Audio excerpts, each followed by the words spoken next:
Hello, Twitch, and how are you guys doing?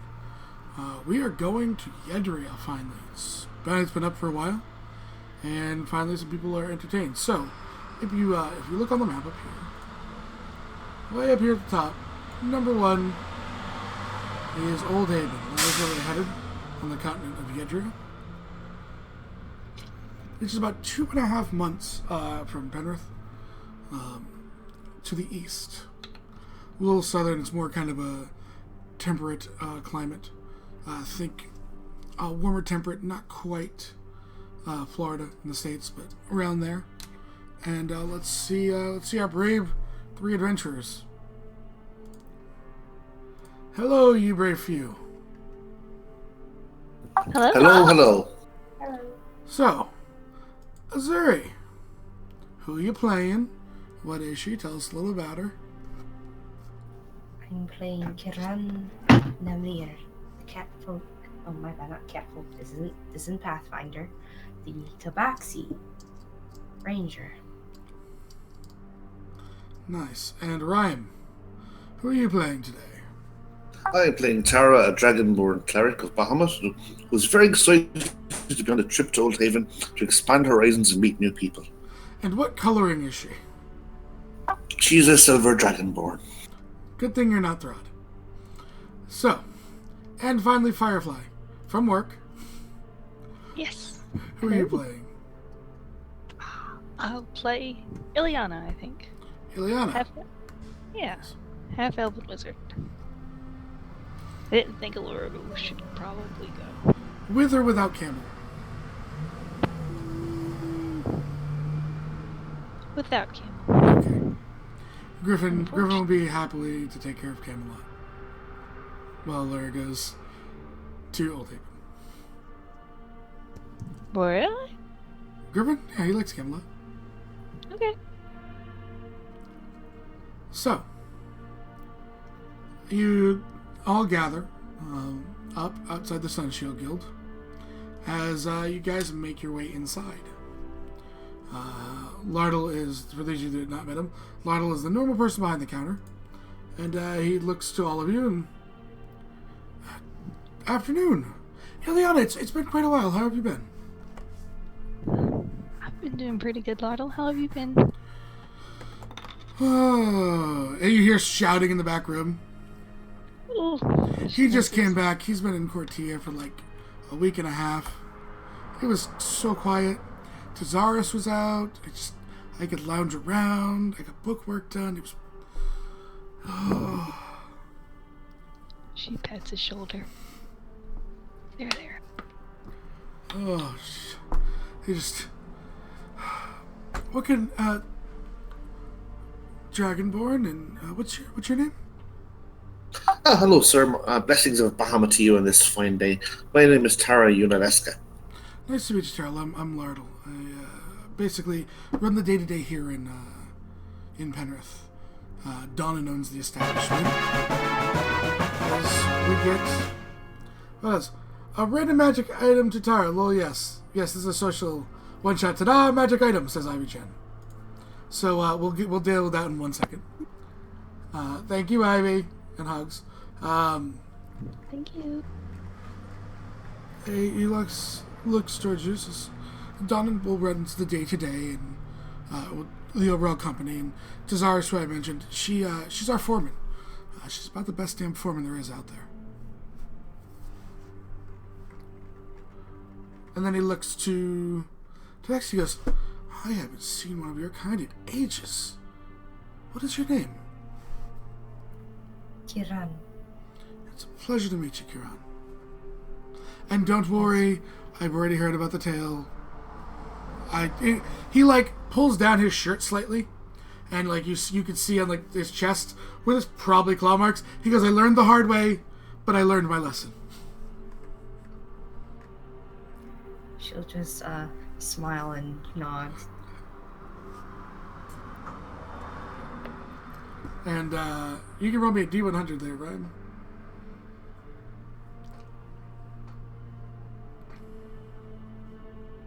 D100, okay. Yep.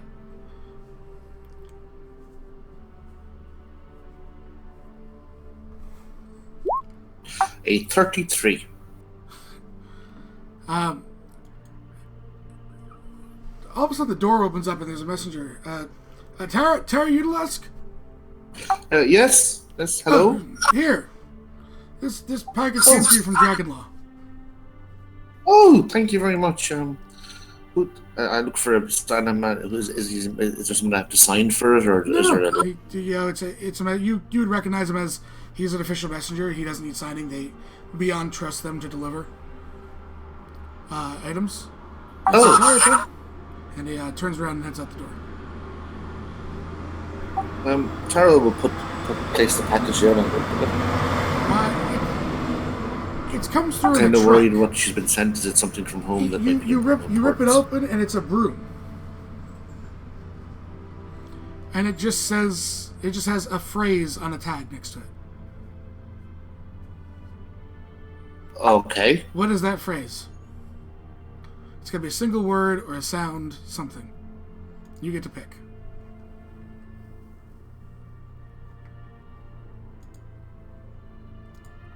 Breath. Breath? You say breath out loud and the broom hovers. Yep. As you have a broom of flying.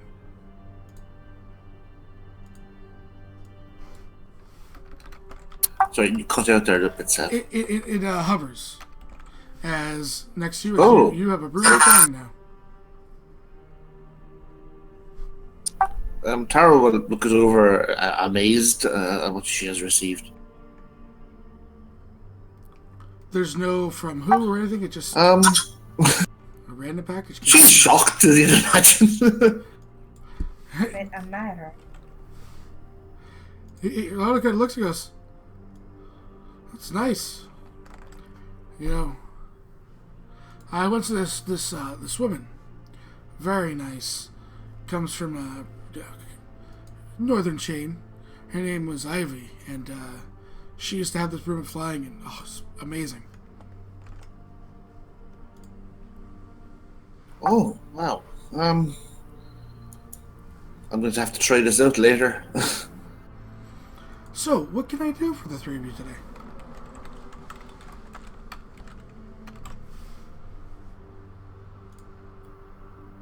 The Old Haven quest, I believe.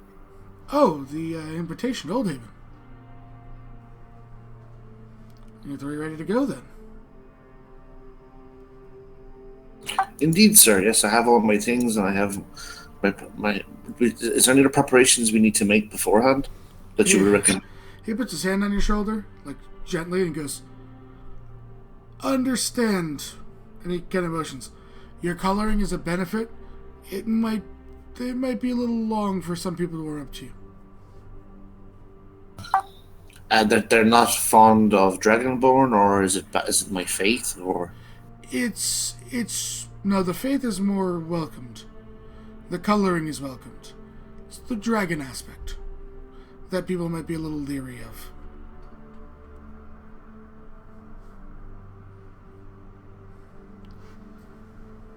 You'll be fine. No one will attack you or throw anything at you. Just understand you might not get a warm reaction by everyone. I understand. Can I just ask a quick question? Have they had a bad experience with the dragon? Then I assume. A dragon? And he looks to you and goes, "The dragon." Oh, the dragon. Okay. Could you enlighten us, please, sir? Just so I know, so I don't say anything that might offend anyone there by accident.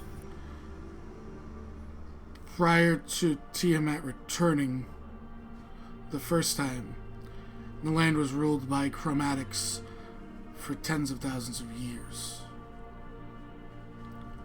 They laid waste to civilizations, people, subjugated them, treated them like cattle. Before Yedra came together, formed a short alliance, really, and ended up sending Tiamat back to the abyss where she belongs. I understand. I will be careful. I will be careful. He goes, "For all of you, none of you have a guide. If you plan to leave the city, I would suggest hiring one. Because dragonkind still roam the wilds. There are still some big chromatics. They're not as brazen anymore. You've been there before, sir. Obviously, was I was there? born there. Oh, well, excuse me. He actually does. He points just above where he's sitting behind the counter. There's it's a family crest, obviously, but it is much different than any of you guys have ever seen before. He goes, that is the Sunshield's crest. That is their royals. I see. Would there be places people you could recommend? Scouts you would recommend, or places that you think would be good to stay while we were there, or even to visit, if you know what I mean. To be fair, in Old Haven, I haven't been there in about 20 years when I was a young sailor. Most of my time was spent in the northern and southern chains as a sailor. What is there now and who is there now? I can tell you this. Anyone who's willing to take a group out is probably capable. It all depends on what your mission is. However, that's extracurricular. Anything that is to deal with this should be dealt with in the city. Shouldn't be too complicated. I understand. I just wanted to check just in case. He kind of steps down, and you can still hear the cursing in the back room as he walks over. And it's all in... Does anyone speak Dwarvish? No. Ileana?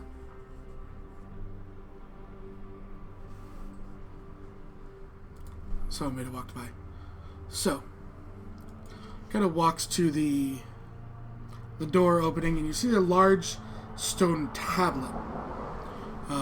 Very similar, just it looks like a special take on almost a teleportation circle, slightly different.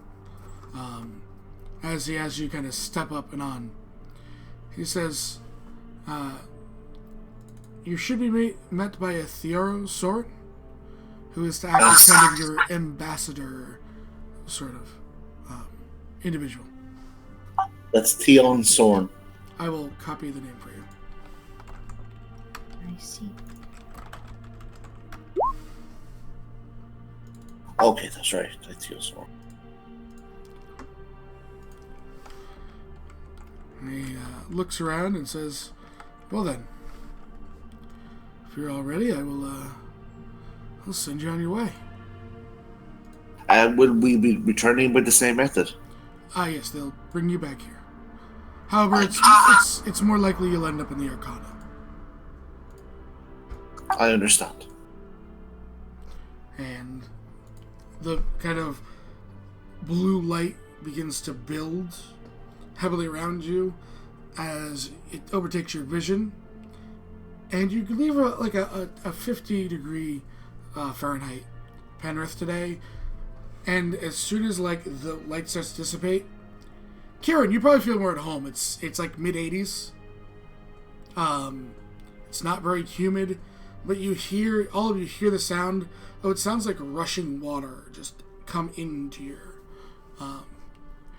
into your head as you look around, and you see yourselves standing high above. And there's this big glass kind of think like a bay window, but it's it's not that small. It's almost about 30 feet across.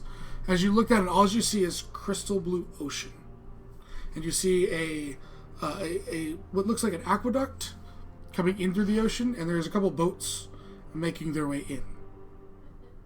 And I will show you what I'm talking about. Kieran is gonna slightly look down, see the ocean below, and she's gonna be like, "Okay, just look up and ignore that it's there." Oh, you're inside. You're inside a beautiful kind of room. There's a few guards that are standing by, and looks at you. Afternoon. And at first they speak in a language that none of you understand. It sounds common-ish, but it is not common. They look to you, they get no response, and they break into regular common. Can we help you? We are here for a man named So are you sorry? Yes. We'll have you come with us. We'll have you, and then we'll send for him immediately. And you watch up as the guard touches something on his ear. What does he touch? It looks like a similar. If you guys have ever seen the Green Pearl, it's similar to that. It looks like some sort of sending device. He touches it, and then says, he'll be making his way down shortly. We'll have you in a waiting room if that is okay with all of you. Of course, sir. It's lovely to meet you and lovely to be here. So Tara will reply politely and she will down. And how are these people dressed? Very different than what you would expect. The quality of the clothes is the same. Stylized a little bit different. These guards aren't actually in any sort of armor you can see. They almost seem to just have like kind of a blackish shirt with a red kind of crest on it, short sleeves, and just kind of pants. And they have an odd-looking curvature sword that is sheathed, and you can't see all of it. And this red crest, what is it? What is it the crest of? Did you ask them? I was wondering, could I see it by observing? You don't place it. It seems like heraldry or some along those lines is best you can get. Excuse me, gentlemen. I was just wondering about your crest. Is this the lord of the city, or? Yes, this would be the crest of the country. Oh, crest of the country. Excuse me. Which is the same as the ruling family as it's been all these years. Do you know what country you're in? Yes, Yidra. That's the continent, sir. Sorry. I believe it's called. Is it Oakhaven? But I haven't had any country, so to speak. You're in Old Haven. It is the northernmost port, and the main port for the Kingdom of Ararius. I'm typing it out for you.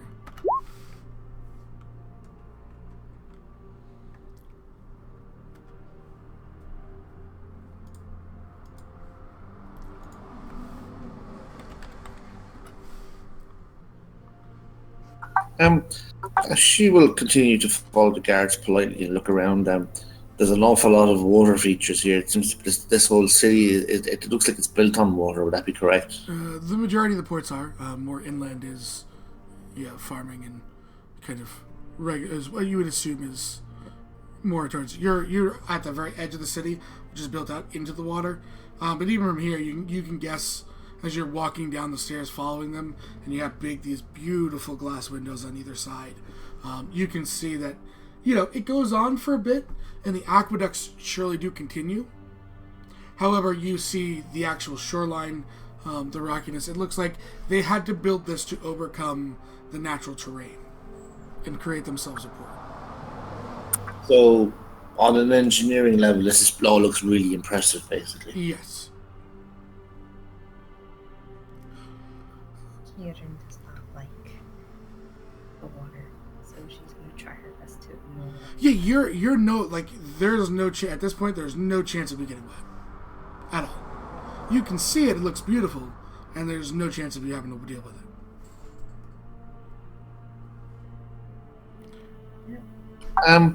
Do we see many people as we walk along?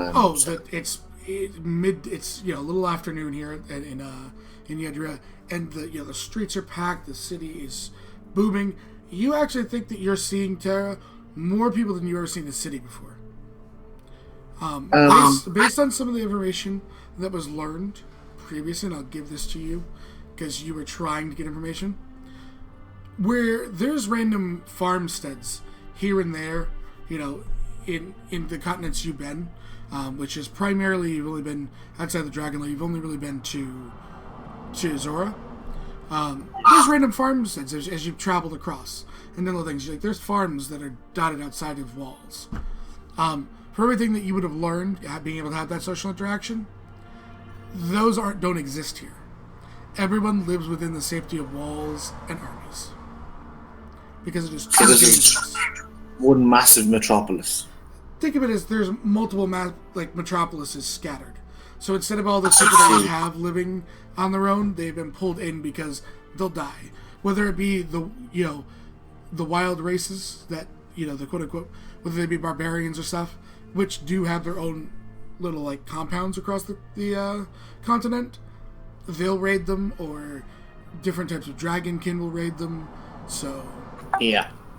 When I'm looking around, Sev, what do I see in terms of racial breakdown? Is this predominantly humans? Is it from what you can see so far, predominantly elven. There's a lot of elves here. There is a scattering of half elves and a very minor mix of other races, but the predominant race is elves. High elves, pretty much. Alright.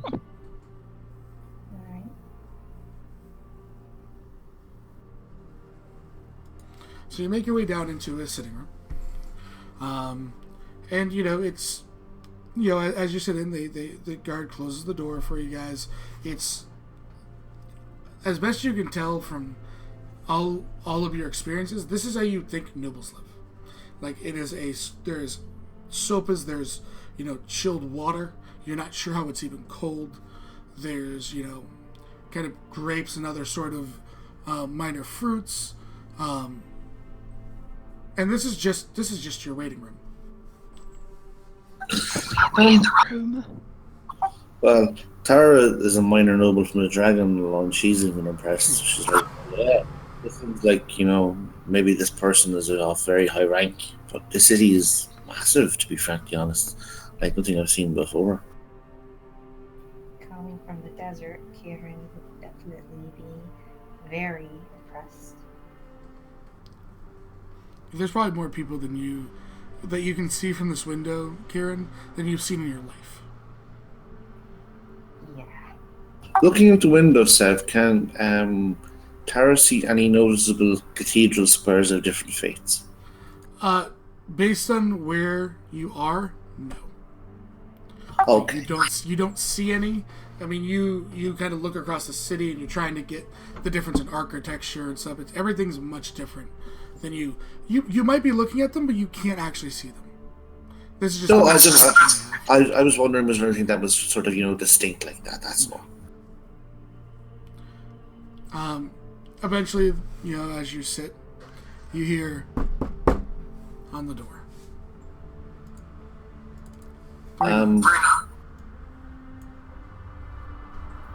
Tara will open the door. Standing there is a older, but seems to be human. Dressed very nicely. He has a kind of satchel strap over his shoulder with a kind of like a side bag. His hair is pulled back into a single ponytail, darker color, a little bit streaks of gray in it, and kind of the beginnings of like a beard, not a full beard. And I will show you the picture.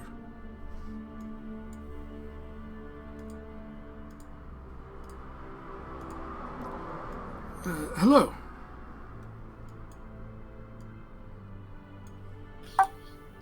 Hello, Ambassador Soren, I believe. My name is Tara. It's Thurio.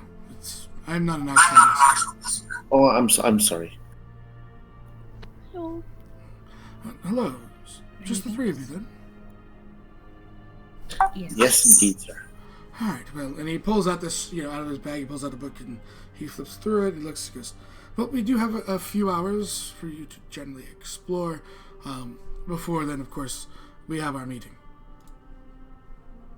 Of course. We're looking forward to seeing your kingdom and the various different things it has to offer. Yes. Were you informed of who you'll be meeting with?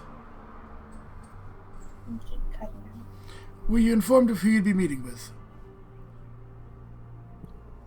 No. You'll be meeting with Speaker Viela Olsel, and I will spell that out for you, don't you worry. Thank you. And enter advisor.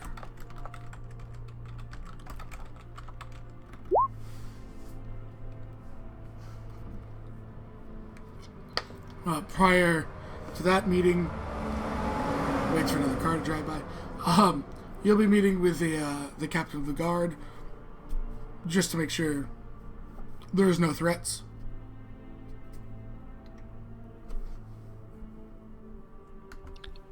To us or them? To her. That makes sense.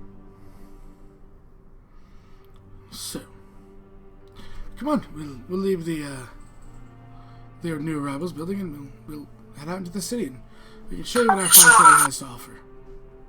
Thank you, sir. Could just do one question? And Speaker Villa Ostel, is she a minister or a I'm not sure how your ruling works here. Would she be like an advisor to the noble family, or? She deals with the day-to-day of Oldhaven, in lieu of the Emperor and Empress.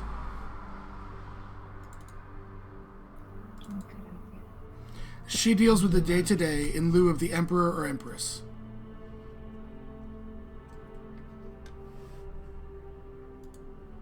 Thank you.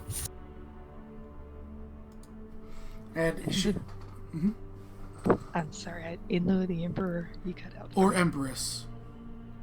Oh. And he starts to walk you down. You guys, there's multiple staircases as you eventually come down to kind of that fresh sea air hits you, and it's very actually refreshing. You come Smells like home. and you now see that large kind of aqueduct coming in the front seems to run down the center of the city. And he starts approaching it. So then, most of these are, different housings for ships and stuff. So we'll be taking a ride actually to the city proper. Oh, I see. And you watch as he kind of stops by it, and a large kind of skiff pulls up and stops right before you. And, he motions to the boat and says, "Well then, everyone on." Tara will climb aboard happily. She's been on boats before, being offered the Dragon Lord. Yeah, it's very, it's not like a full sailing ship. There's almost kind of like couch seating on it. Think much like it's bigger gondolas than you would have like in Italy. So it's a little bit bigger gondolas. They seem to be your transportation through the different districts of the city. That's very nice. Is this common transportation here? Yes. Much quicker than trying to walk through all the bridges and around the city. I agree. So Ileana will get up, and he looks to Kieran. Hello.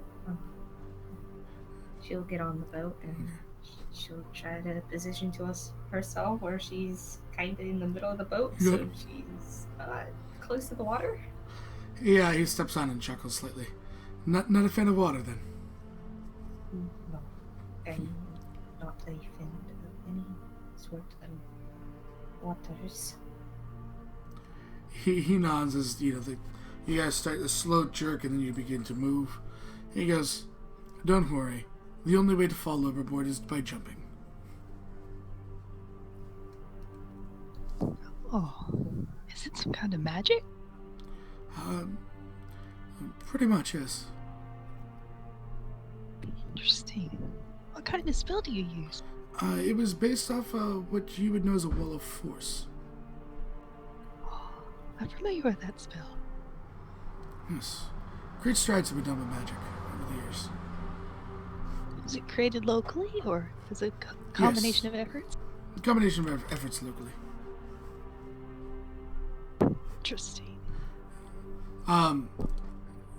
From behind you, almost a shadow starts to creep over you as you see this massive, almost warship kind of pass you on the left, going by you. And it looks different than anything you've seen before. The cannons look different. The style looks different. Even the makeup of them, the things that they had put into the ship, just kind of cruise by.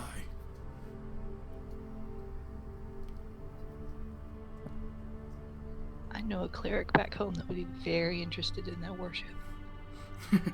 He chuckles and goes, well, it might be a very interesting day. You might get a glimpse of royalty. Oh, that would be exciting. As the ship, moving much quicker, kind of pulls into, as you see, there's these little branches off into these, what look to be like massive houses before, they're actually ship docks. As you kind of get into and more towards the port area itself.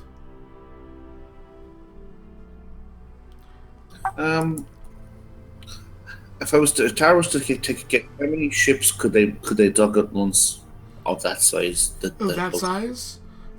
As you look around and look to the size of the ship, and then the ships that they have, kind of in them, you're guessing they probably have at least 20 or more. You would say no more than 30. I think probably dock about 20 to 30 ships. There's also much smaller ones for like merchant ships and stuff like that, but in terms of warships, they probably have about 30 in this dock.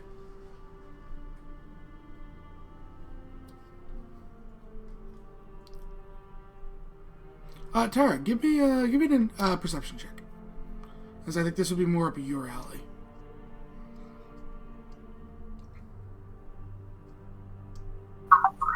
Yep.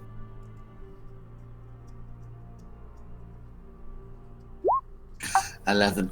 Yeah, you don't seem to notice anything special about the ships. Ileana, I'm gonna roll you an Arcana check. Thank you. As I just thought about it, I'm like, oh yeah, I can't have her roll yet.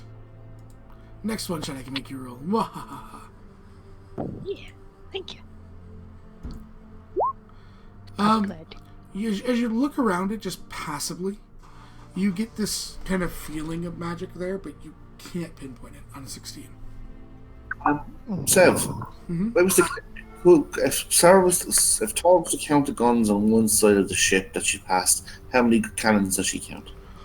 You only saw one at it was on deck, but you can't tell if there's more than that. The cannon looked very different. It almost looked like. Give me an investigation. See how much you All right. You did see it.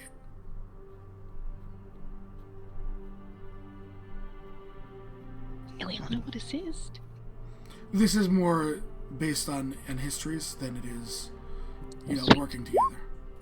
I'm afraid 6. I don't think I'll get Yeah, any. you can't really tell. Lorio just kind of looks over, noticing at this point that you guys are. I can answer most of your questions if you'd like to ask. Oh, well, of course. I'm very interested in your worship, that they're very impressive. Do you have, what do you call them? We simply call them warships, to be honest with you. No specific name. Each of them is christened with a name based on a hero in history. What's that one that just passed? She points. Well, that one is, and I will get you the name, because I actually have it in my notes. I don't have to even make it up, Firefly.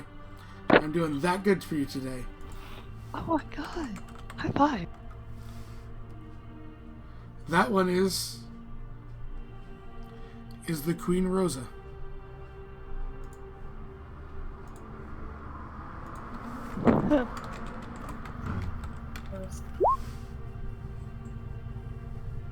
Do you see much naval warfare? One second, there's a motorcycle I think.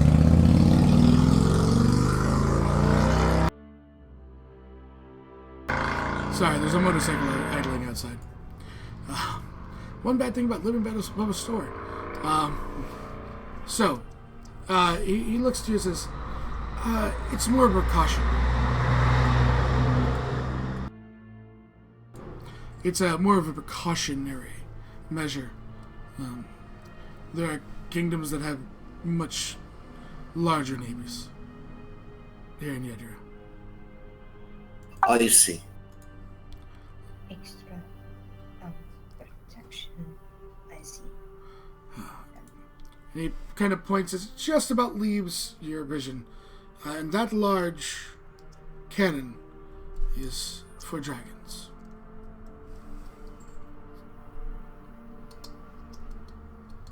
dragons. Yes, we have a rather tumultuous past with them.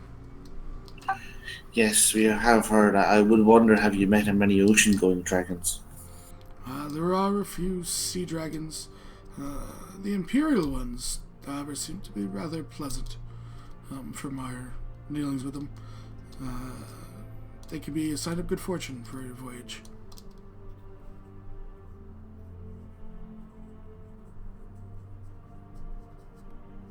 I see. Interesting.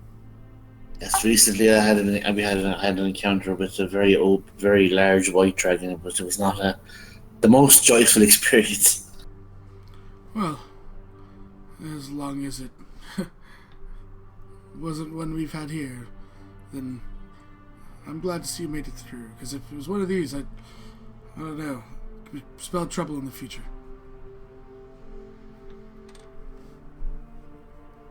Do you tell him the name? Camelot. I am actually Ancient my white notes.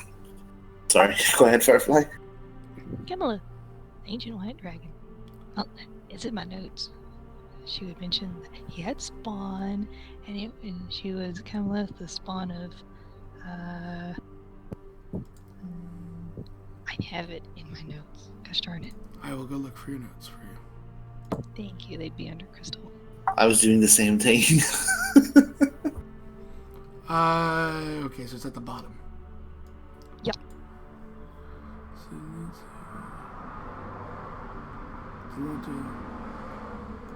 And Crystal? Mm-hmm.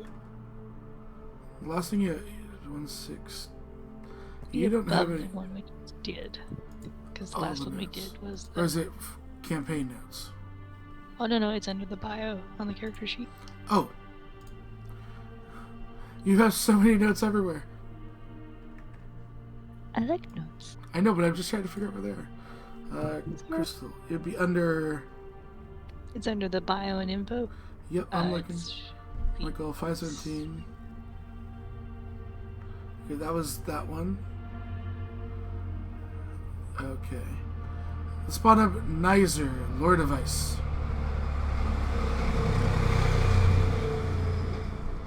Yes. He raises an eyebrow. You what now? Yes, it was quite a collection of heroes. There was upwards of at least, I think, almost 24 very powerful and very famous heroes involved in the battle. He looks a little pale. Well, she's not gonna like that. She who? Are you okay? Nizer Oh. is Oh, not she's going to enjoy that Camrith, their child, was slain.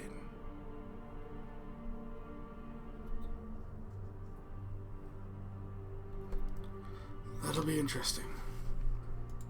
I thank you for doing a great service. Don't get me wrong. There are just repercussions for actions. But of course, as I said, it was in circumstances. There wasn't much choice left, if you understand. Mm-hmm. You watch him go up and touch his kind of like a similar pearl, Ileana. You recognize immediately. It's very similar to the green pearl, but it's different. And again, you see his mouth move, but you hear no words. And he lets it go. Sorry, I needed to inform the guard. Oh, I understand. I'm sorry if we come as heralds of good news. No, you've come herald of good news. Had we had the chance to take her down, we'd do the same. But it should be on alert that when she learns of this, she will attempt to take lives. I apologize then that we made the city perhaps He the target. raises in, make no apology for taking down a chromatic. This is our way of life. The better are we prepared, you bring us good news, because we are prepared.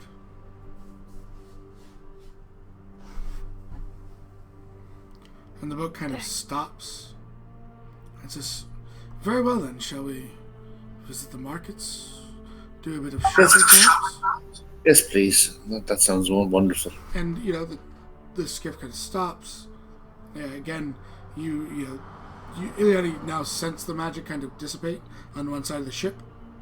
And he steps out, assisting anyone who needs assistance getting off the boat. Bertram will carefully step out. Yeah, and you see a sprawling marketplace. Tens of thousands of people moving about. The people calling out from stalls. There are permanent buildings here. Everything looks very nice. It's fine. All sort of different knickknacks in the shops that you've never seen before. Before Ileana, you hear your name. Hello? You hear someone scream Ileana from behind you. She spins around. You see what looks to be a number of guards. Before, two of them are kind of pushed aside, and these guards are different. They are fully armored. The armoring style looks much different than what you saw before. Ileana, you've seen this armor before. And they are, blades are out. Not in any threatening manner, but they are walking kind of with their blades out. You see these curved blades with magical runes across them. And you see someone that you haven't seen in a little bit, Ileana, as Anila rushes towards you to give you a hug.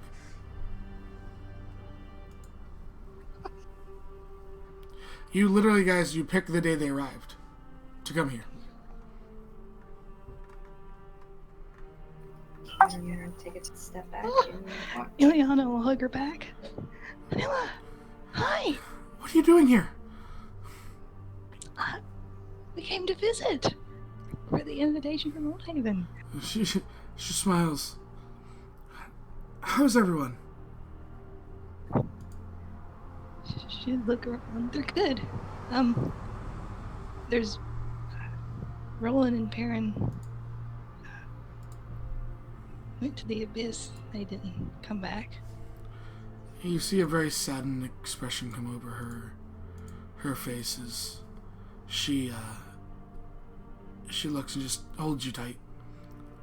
Please tell them I'm so sorry. I will. And for reference to you guys, this is Anila, those of you that have not seen her. The other two of you that step back, you see, Theo is basically in a full-on bow and not looking up. He's almost looking at your feet. Karen doesn't know what to do, and so she sees that. Is he down towards Anila?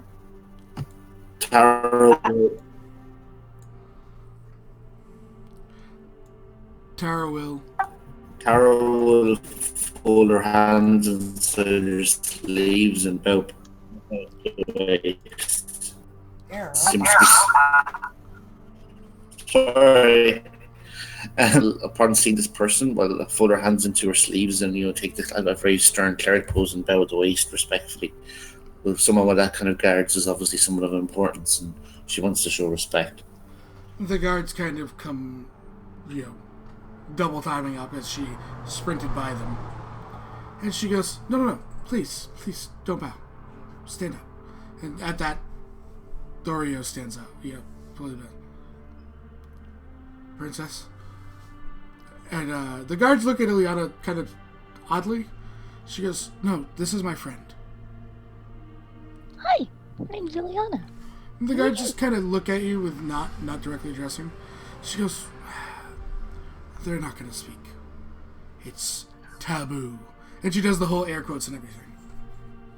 Oh. Well, I'm sorry. And Josh Still runs good to meet you. flailing wildly. She looks... Very well then.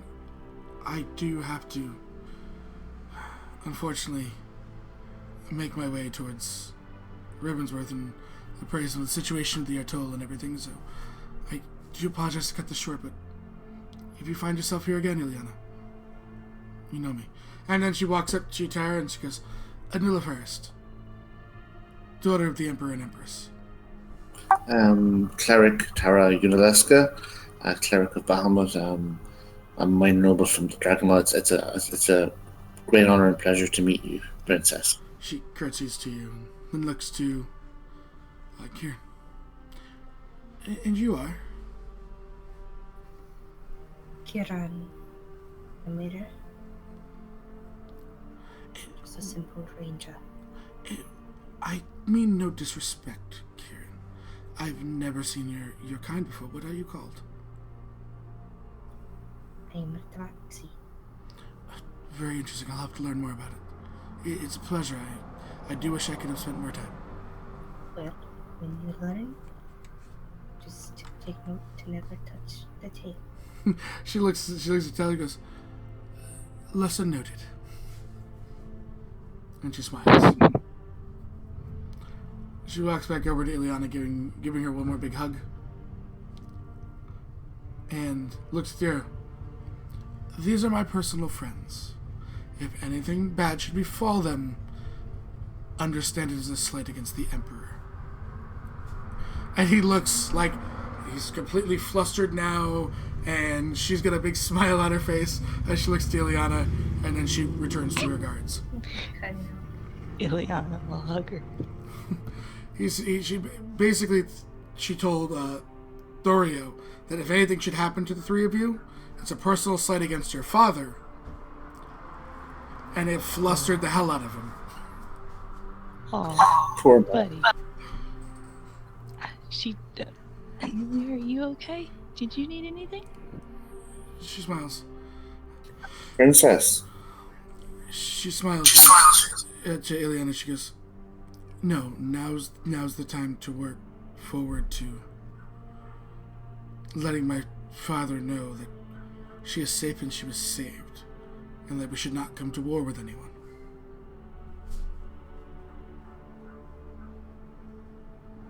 Good. She looks. She goes, "He can be stubborn. When you get the title Emperor, apparently everything goes to your head." And then she looks to Tara, because Tara said Princess. Yeah, and you mentioned, excuse my me butting in. You mentioned Earth at all, I believe. Yes. There was a message in the tavern back in Penrith that mentioned that there was a second request for aid there, and people were investigating it. I wasn't sure if you were aware. I just wanted to let you know. Whatever resistance forces are there are few in number. I was in the throne room when King Briarheart was killed. It was due to their guard captain making sure I got out that I am here today. I was seeking refuge in Penrith for a short period of time while we could get one of our ships to bring me home. They burned people, innocent people, in the streets. I am suggesting to my father, even though it is against our normal way of life, that we get involved as well.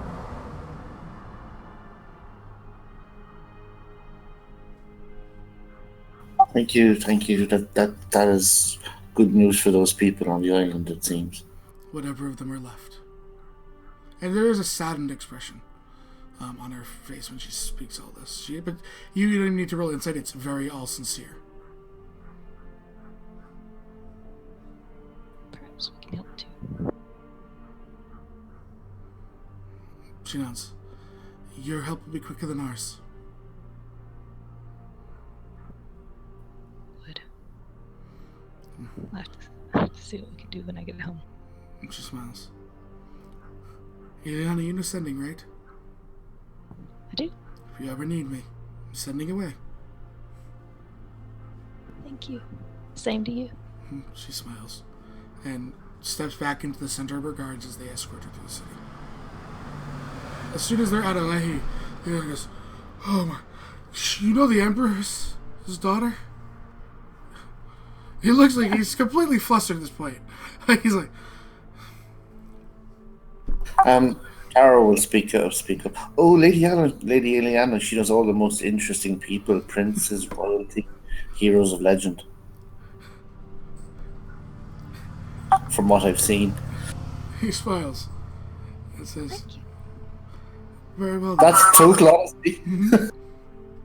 I'm lucky to have amazing friends. I did not know Emira until now. She seems like a fair elf.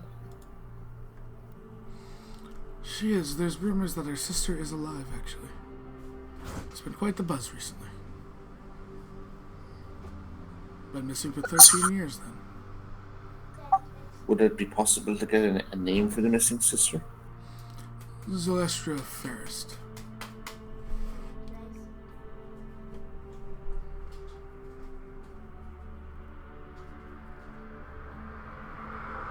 Do you actually need the actual name? Typed up? I wrote that down. Okay. Here, I'll make sure you have it spelled right. I go to Yedra characters, I go to Zoe. Zoe.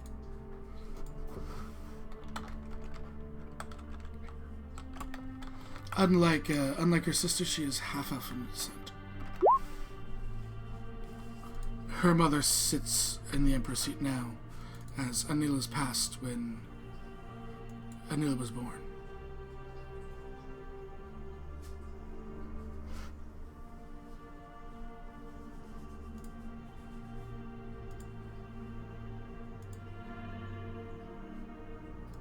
Interesting. As you guys make your way, he says, "So then, is there any specific places you'd like to meet?" I would be interested in your local goods, what you trade, what you trade with your neighbors. What's unique to your lovely country and city. We don't do much trading with the other countries here. We are pretty self-sufficient. Between our farming and sea and fishing, we provide ourselves with enough food, and our ability with the arcane is something that could be dangerous giving into other hands with potential devious intentions to our city. Oh, I understand. I meant like things like produce or things you make here, or even the usual more usual things, if you know what I mean, rather than arcane items. Yeah. My mistake. No, he's just telling you, like, it wasn't like a... Oh, I know. She was just apologizing because she misconstrued that. The magic seems interesting, though. And he Different from our own. goes to his ear. He goes, "One moment, please. I believe we have a few stragglers." More friends. Survivors.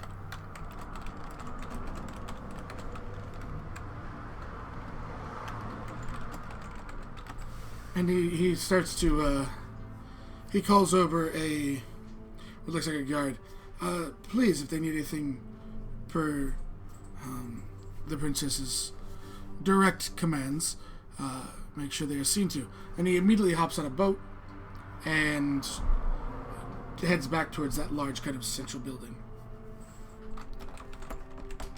Well, I suppose we should go explore the markets while we're here before we have the meeting. Probably should. Hearing Hi, Mr. all- Guard. I'm Eliana. It's nice to meet you. Where He, should we go? he nods wherever you would like to. And as you guys start to just peruse like the main drag there's all sorts of just fresh caught fish. Yeah. And all sorts of just general knickknacks and hand weaved, woven baskets, all that side. As the two of you arrive in this teleportation circle after coming from Donan's, and you look out this beautiful, large kind of bay window, and all you see is the sea and kind of this large aqueduct coming from the sea. And you see a human man come to you. Very yes, then. I believe you were also sent alongside the others, just a little bit on your own time schedule.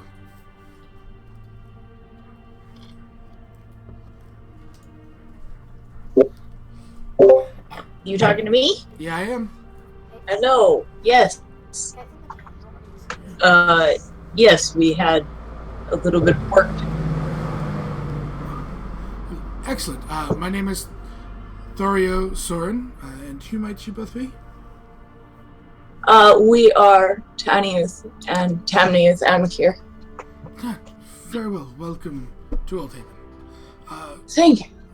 We should make some haste. The rest of your group is currently shopping. Of course. As he leads you down through this beautiful building. Like, the twins are actually impressed with the architecture in here.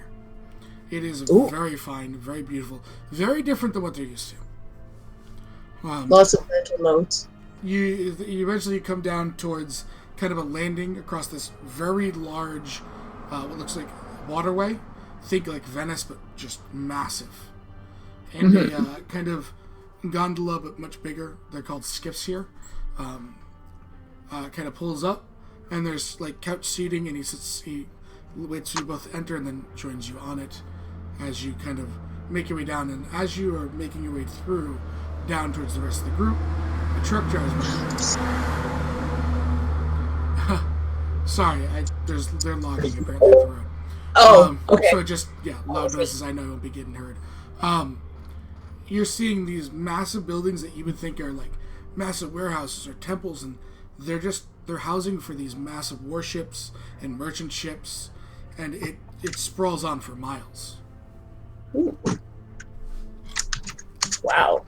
Eventually, it kind of comes to a little like kind of a jump, and it halts as the twins would also pick up on this, given that it's already been given out. You don't have to worry about even falling off these, because there's walls of force when they're in motion, walls of force on either side that won't let you actually fall overboard. Interesting. As you appear that same side that you entered, the wall of force seems to dissipate, and you step off. Theoro, noticing the rest of the group, says, "Oh, I have your chew. Do you have any noble titles? I'm sorry, I'm not aware of your last name." Lord. Lord, it looks here. Lord and Lady Amakir have joined you.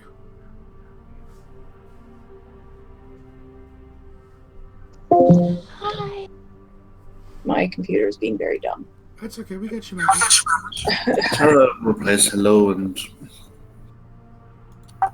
bows to the two. I don't think she's met the twins before. I don't think she has. He's not met the twins either, so just simply not. Yeah, they're moon elves. They're sort of pale blue, and they have very long hair, sort of blue-black. They're dressed in pretty fine robes. They're nearly identical, fairly androgynous. They're dressed almost exactly the same. And they're very interested in everything. They're looking at everything where they are. Everything is very interesting to them. Things, not people. Yeah, and the architecture here, it's as if one architect built the entire city. Oh, they're very impressed with that. Like everything thematically fits alongside. You will note, and at this point, that there are massive, like 40 to 60 foot tall statues scattered amongst the city. None seem to be of gods at all. They all depict mostly elven warriors. Interesting. And Thoria says, "Well then, is there anything specific you'd like to see in the shops? A specific type of shop? Anything along those lines that I can help you as we meet?" I would like to see one of your weaponsmiths, if that's possible. Of course. Anyone else have any specific preferences? Fish, well, Spices. We can definitely do that. what is the local specialty? Infusing magic is the best way I can describe it. We are also wizards. we would be interested in anything we could learn from your magic. As would I. Okay. So I have a weapon shop that you guys are going to. I'm just putting these all down in an order. And you are also going to a spice. And I love the name of this one because it's punny as hell. And then a magic shop. What kind of magic are you looking for? Are you looking more for a bookstore? Are you looking for like magical items? Or are you looking for like a workshop? Well, a bookstore would be good, but also like any kind of workshop, like where they could just see what the locals do. They're just curious what the local specialties are. Okay, so as I have that, so you guys we're gonna go in order that I got them because that's the easiest one way for me to do it personally. So you guys walk through and there's all sorts of manner of different things that you've never seen before in your life in these markets. Eliana, I know that would probably catch you and the twins' eyes is there is kind of this what looks to be an arachnid style kind of contraption that it looks like it reeks magic. You don't need to make an arcane check, but it looks to be like a companion. He's got a box of these things and it's crawling up at his shoulder and it kind of looks and he's trying to sell them to. You see like a couple parents buy them for their kids. I want one. Do you approach it? It's a stall. It's not a. Yes. Yes. Sorry, Mike. Well, hello. How can I help all of you? You all must be new as you're being escorted by Theora here. Are you interested? And he kind of lets you hold one. And he kind of skitters around you and just looks and, you get the little kind of arcane. And it only has 2 eyes, not the 8. But it has almost that kind of circular body that when it's put away, it's just a sphere. And then when you let it down, it kind of skitters around. The companions. Lovely. I call them the golden spiders. We have a young niece who may be interested. Ah, yes. I have about. And he looks in the box. I have about 6 left for this week. How much are you asking for them? Because of the quality of the metal and the enchanting process, they are only 200 gold. It is a steal. They'll buy one. Okay, yeah. Golden Spider, it basically is a companion. And he says, here. And he takes the one, he kind of puts his hand out as the one that's on your shoulder, Liana. Comes back to him and he shows you, there's a little indent on the front to turn it off. Okay. And then when you roll, he says when you roll it, he shows you, turns it off, he rolls it, he comes back to life. And he says, and on this is a new feature that we've been working on. You can actually, and he pushes it, and he whispers something to the spider. And then it rolls, he puts it to Liana, and it walks up, but this time when it gets to your shoulder, in his voice says, hello. You can record a message. About 10 seconds is all we've been able to muster. We believe our niece will enjoy this. Thank you. Eliana will take 3. Eliana will take 3? Mm-hmm. He puts 3 down, he gets you a case. They're all brand new. Like this, the one that he's using is a demo model, right? So he goes, they're all brand new, they'll be 600 gold. You know what? 550 gold. You're buying 3 of them. Thank you. She'll hand him the gold. Yeah, you get the point. Like, this is a toy that a lot of people are buying for the kids, kind of. But at the same point, not everyone can afford this, right? So he does, an honest merchant. What about the other 2 of you? Interested? I have 2 left. I'm tempted, I can say, but I do need to have a look at other stores first. But if I can come back, I certainly will. I'll be here until sundown. I have 2 agree with him. And he nods. Very well then. Enjoy the rest of your markets. As bows, and as you guys begin to walk towards, and he goes, "We're gonna take a left at this intersection." I didn't get your name, but thank you. Would you like his name? Do you call back and ask? Of course, definitely. Alright, I will get you his name right here. So, how do you get the shop names? My name is Dornan. Dornan.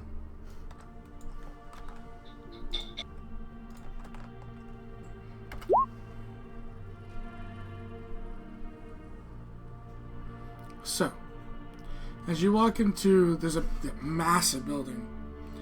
As he comes, there are beautiful stairs up to it. The craftsmanship on this building, since twins are here, I can really get into, is exquisite. There's not a misplaced brick. There's not a line that's not perfect. Even the curvature of their arcs are just flawless.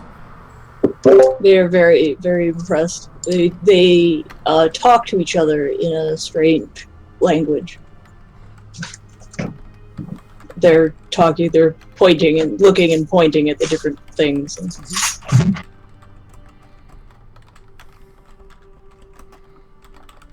And he kind of opens the door for all of you.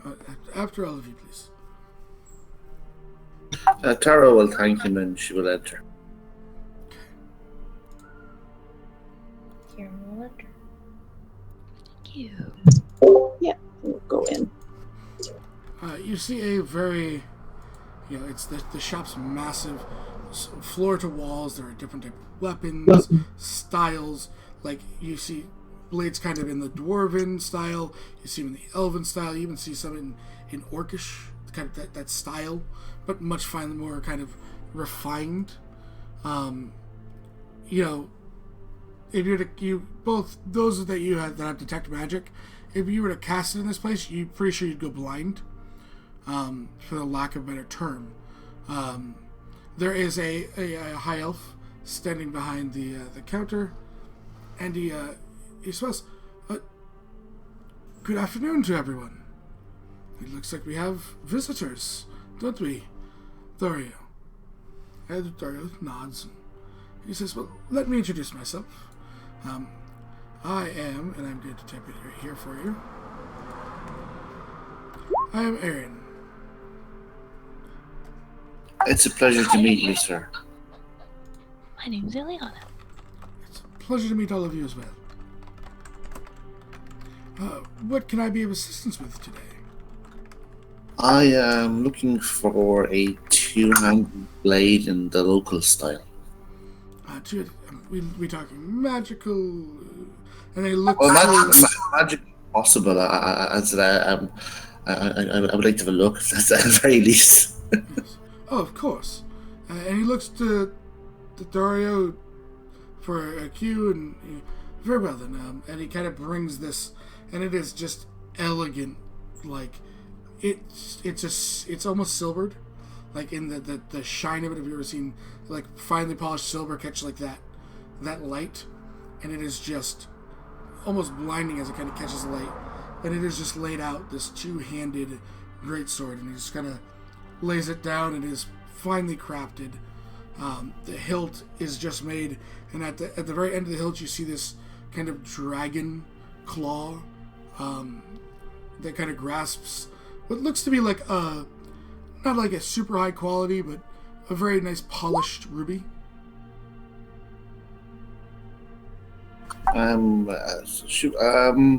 Tara will look over closely. It's very impressive, and she will then lift it up if she's allowed. Oh, she'll yes, ask, yeah.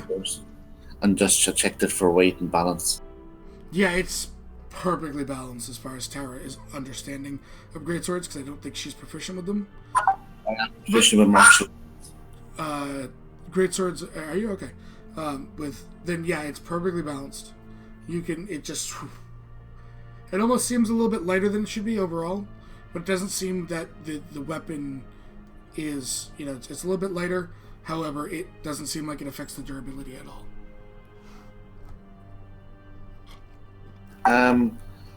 Is this weapon magic? Would I be able to know if this weapon was magical or not? Or This is you. You said you weren't sure yet. You wanted to see one, so we just grabbed you a mundane.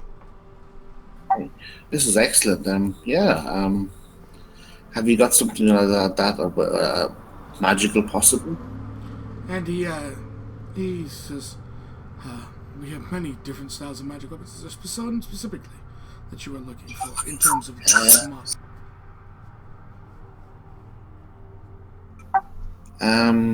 A silver one, something silver would be good. I think Just silver or silver and magical? silver and magical if possible. Of course. This style or any motions like there's kind of just in the Elvish style, there's kind of one in the Dwarven style, one in the Orcish style. Those are your primary ones that they have in terms of craftsmen. Or would you like one in that type of style? And you basically it's an aesthetic thing.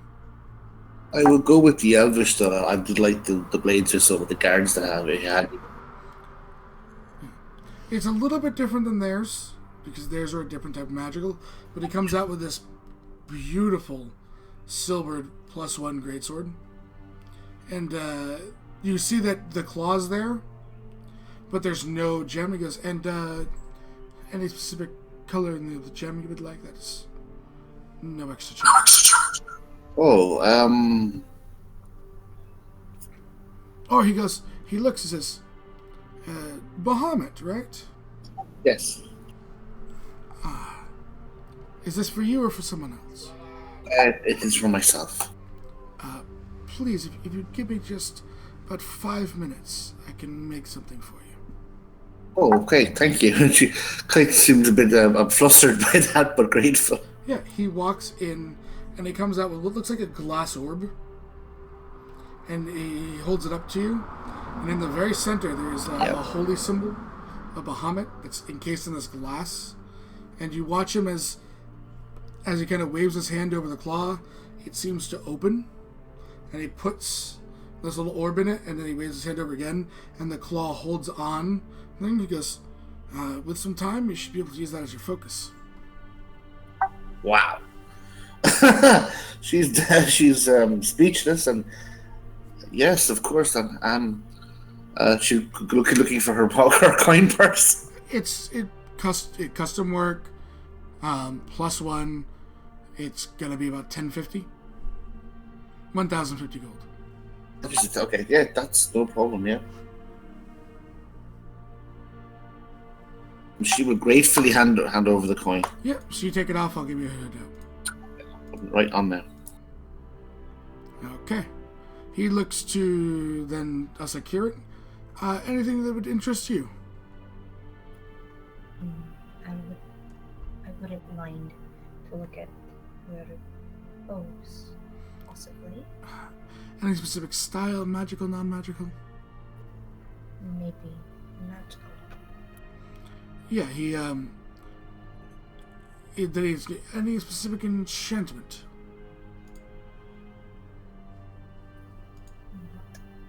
Particularly. He kind of walks over to a wall and picks up a number of beautiful bows, all magical, like twins. You recognize one of these. I would say, Leon, two, being of your elvish nature. One of these is an oath bow. Then he lays down on the counter. Ooh. Everything else, he's got a different kind of groups, and all of them is he's just, please, you may check the drawstrings if you'd like. She's gonna pick a random one and she's gonna check the string. Yeah, the drawstrings actually, as you pull back and feel the tension, it's lighter. It's not as hard to pull back. It's nice. Like, you're pulling back like a regular longbow. It's really, if you ever pulled one, an old, a medieval style longbow, not easy to pull. These are very easy to pull, but again, similar to what Tara had found out, it does not affect the weapon in any way, other than probably making it a little bit less strenuous to fire. She likes that. She likes that.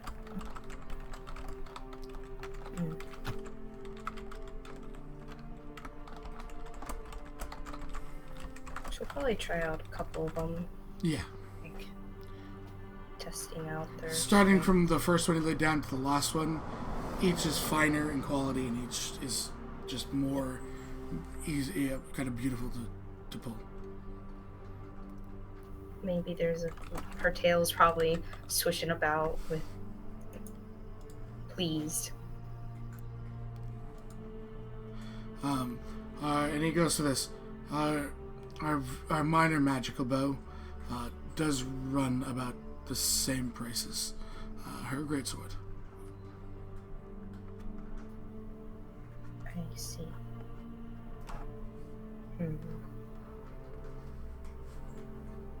How much will the gray swords be then? 1,050 gold. I see. They're beautiful, but I do not have the coin in this one. We always have it in stock. So if you ever come back again, you may purchase. She nods. And he kind of picks up and then looks to Ileana. Anything that you might be interested in terms of weaponry?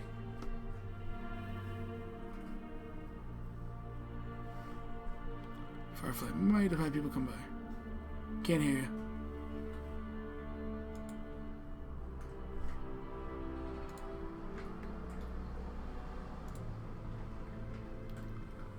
He looked to the twins.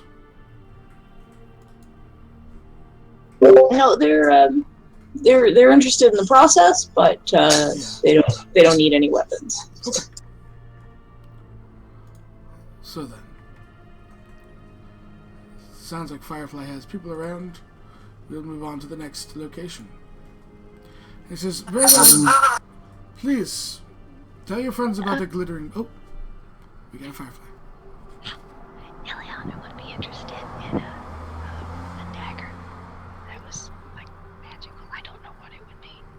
Okay, yeah, he pulls out a number of different beautiful daggers, and each are just finely crafted. A plus one would run 1050. If you're looking for something more than that, you'd have to tell me what you're looking for. What about a regular one, just in this style? Oh, yeah, a regular one in the style, silvered or non-silvered. Silvered. So a silvered, yeah, just a beautiful silver dagger is going to run you like 25 gold, I think. Okay. She can get one of those. The one thing you will notice about this dagger is the blade in itself is thicker.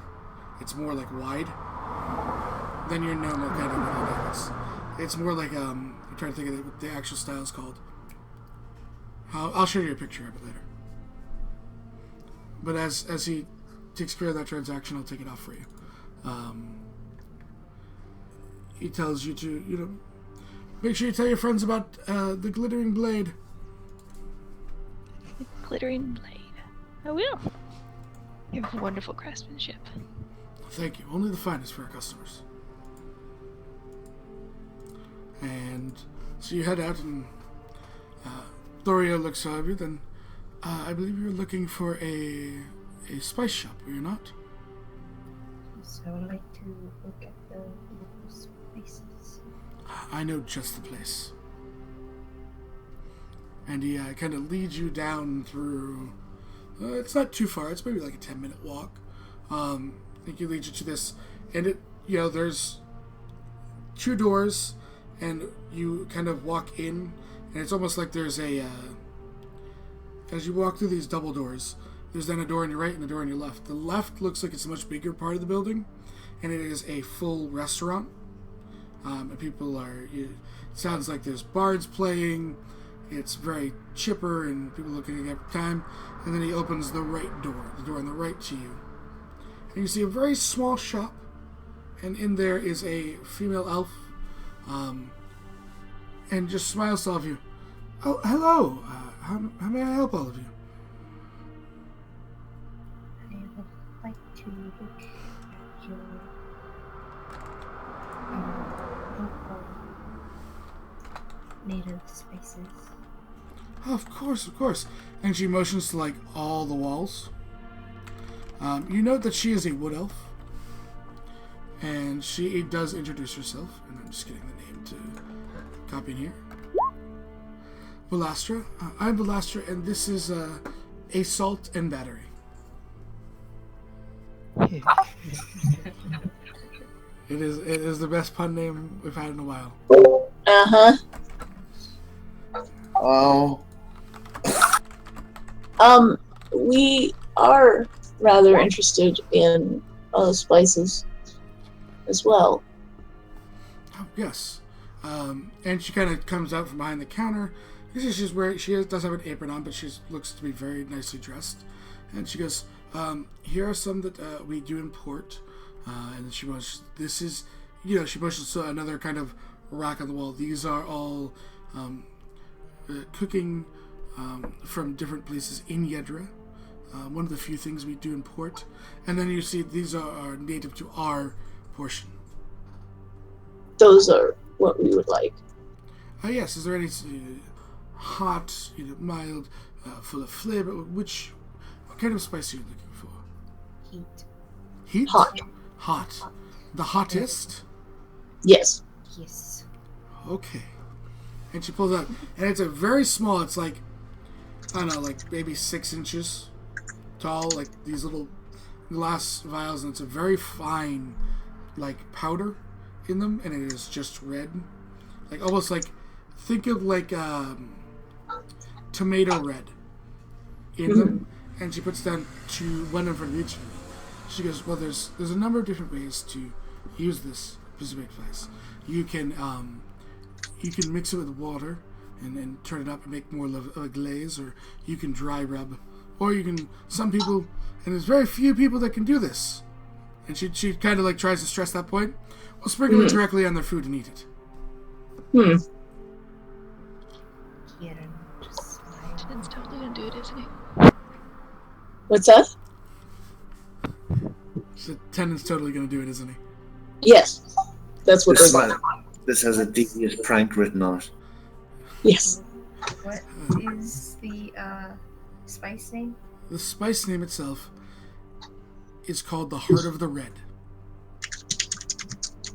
How much do they want These are 50 gold for each of the vials. for one vial? Yeah. And you realize, like, unless you're really trying to kill someone, there's probably about 100 uses here. If her potency is what she's telling you is truthful, and she seems to be forthright and honest, there's probably about 100 uses in this small vial. Kieran will be very interested since she came from the desert. Her food tastes. She's more on the spicy side Yep. of foods, so she'll be like, "I'll take a vial." Yeah, 50 gold. In how about something more on the sweet and spicy, not as spicy. Not a spice, so spice with sweet. Yes. And she looks at, no. Here, and she pulls another one. It's about the same size. As she hands it to you and says, "This should be what you're looking for. It has a good sweet, but a good amount of heat to kind of get that fire in your belly." How much? She goes, "That is only 35 gold pieces."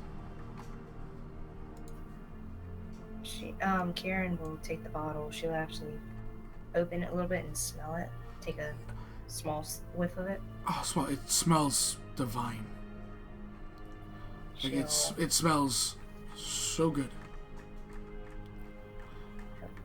Yeah, Karen's tail will probably be flailing wildly, and she'll probably just nod and be sold. So she'll get both the Heart of the Red and the... I'm getting the other one for you. What right will now. this spice be?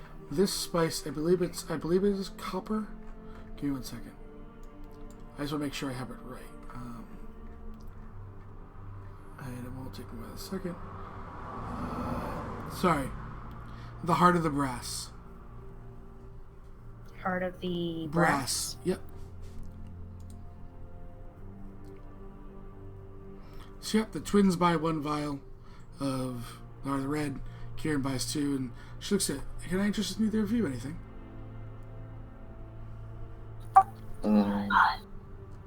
You said you had herbs and spices from... I think I'd be interested in some kind of local blend, but... Yes, we have, No. we have blends that are local to our kingdom, and we do have some that are local to other kingdoms in Yedra. Oh. Can I have one of each? Yes, you realize there's like probably 1,000 different spices around. Oh. It'd be like 5,000 goals. Aw. But would you like one from each country? I mean, I can give you one from each country. One from each kingdom, at least. Yeah, of course. So she pulls out. Are you looking for like the cultural, or a certain the more blend to your style?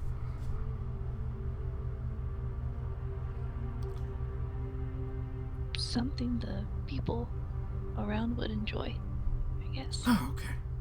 So more sweet and maybe a little bit of heat. Yeah. Oh, of course.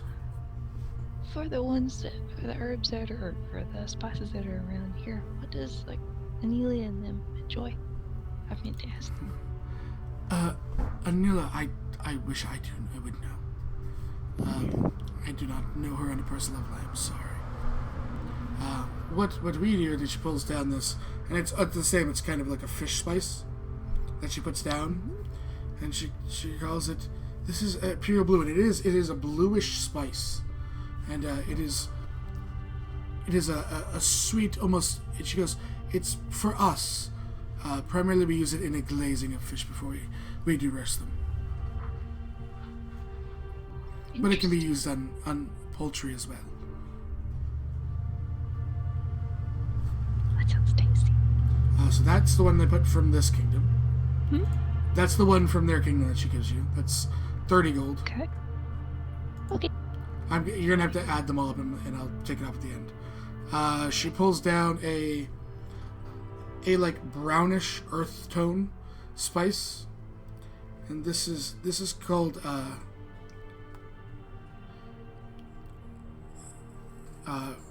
Versulia's Navy. It is literally named after their navy. They're not quite as good with names. And she kind of chuckles. You get that like there's probably an inside joke there between Yedrians that you guys don't get. And she goes, almost exclusively fish. Sprinkle it on before you eat. Will do. Do you like to take a bottle and smell it? Oh, it smells great. Like you just like you're thinking of sprinkling this on just like a freshly roasted fish, and you're like, oh, it would taste so good. Your mouth's watering slightly. Yep. So here. What's the name of it altogether? It is called. I will type it out because it's easier. Is it 30 gold as well? Yep. It's not easy. It's navy. Also, how many uses will? Each of these you get about 100 uses out of the vials. Okay. You get that you don't need a ton of this to season it. It's potent stuff, so it's just a little bit, and that's why you're getting so many uses out of it. And how much is it? 30? 30. Yep, 30 gold. She then goes. She throws out this almost looks like sand color, and as she puts it down, she goes, this is the Zelumid Edge. It is used primarily on poultry.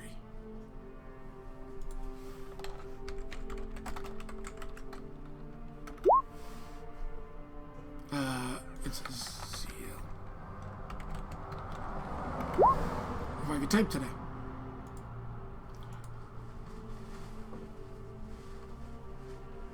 And then she pulls out a final one, and it's a little bit bigger than the others.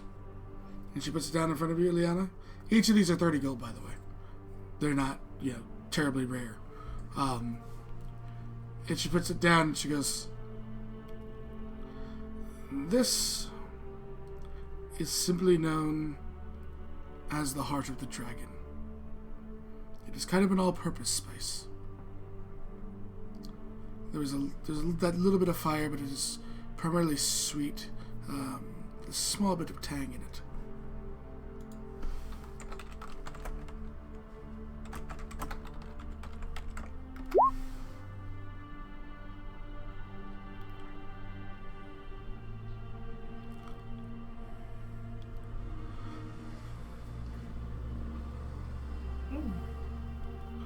So 150 gold for all of them, Ileana.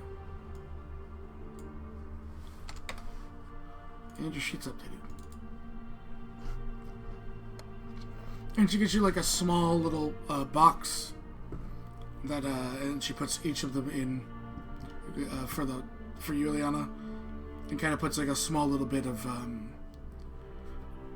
it looks like cloth to make sure that the glass jars don't get jostled too much, and she hands it to you.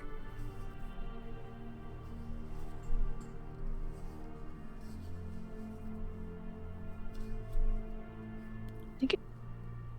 Anything else I can do for you fine folks today? Tara will ask, what is the rarest spice here that's considered the most valuable as a point of interest?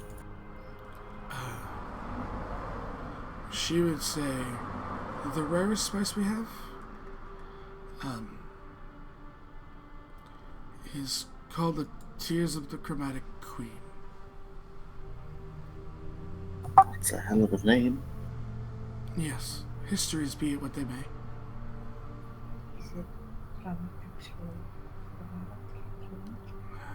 Unfortunately, no, it is not. It is, however, is made with pieces of dried dragonheart. It's part of the process. why it's rare? Between the dragon hearts and the plant itself that it comes from, it is rather expensive. And what would it be? What would its kind of use be? Its common use be? If you were to use, if you know what I mean, if you could use such a thing commonly. The common usage, it's used in very, very rare banquets. Its flavoring is said to not be obtainable anywhere else. I've never had the opportunity to taste it myself, because even just a pinch would be cutting into my profits far too much.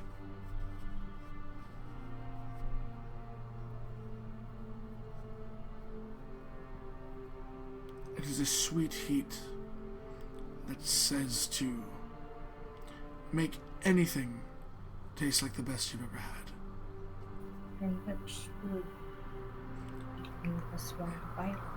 She actually Just motions to you, and she takes out a key and she unlocks this small little safe in the wall, and she pulls out like a thumbnail-sized vial and says, "This much is enough for one piece of meat and runs about 15,000 gold." Wow. The twins are looking at it like they really want that. They don't have any. They have nowhere near that kind of money, but they want it. What did Tara looks at the twins and knows. I assume this kind of the want is obvious. Yeah, they're staring at it and fascinated. What is the name of the plant that it comes from? Tara genuinely asking. It is the roots of the holy dragon. It is a very rare plant.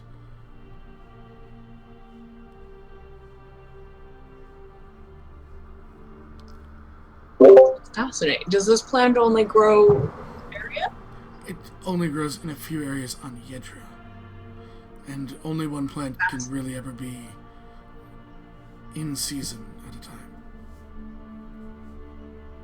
Fascinating.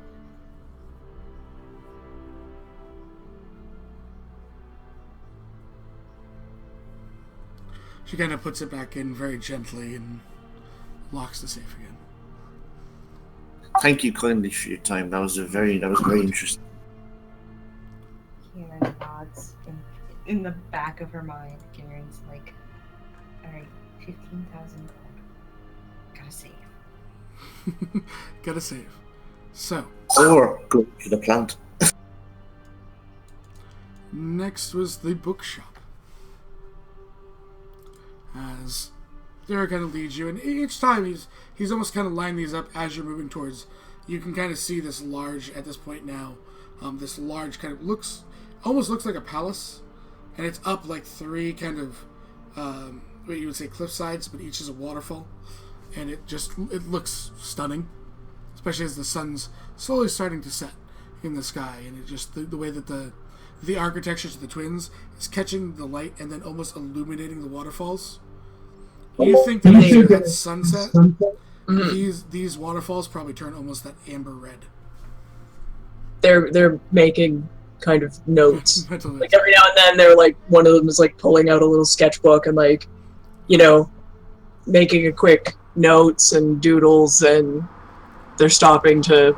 They're probably slowing down the group because they're constantly stopping to make notes of things.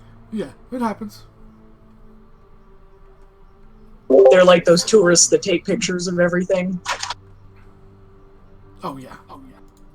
Ileana hands them sheets of paper. At this point, Tara, something catches your eyes as you're walking towards the next one. Okay. You see what looks to be a priest, a cleric, and a paladin. However, they are dressed differently than you've ever seen. And you look at the holy symbols and they don't make sense to you. They don't make sense. Don't make sense at all. Okay, could you be a little bit more specific in terms of... You've never seen these holy symbols in your life. Oh, no, I mean how they're dressed. That was unusual. It's that kind of... You're used to your style. It's the style-esque. It fits in with everyone else you're seeing. But for you to see them, they don't look like your normal paladin. Okay. Or anything.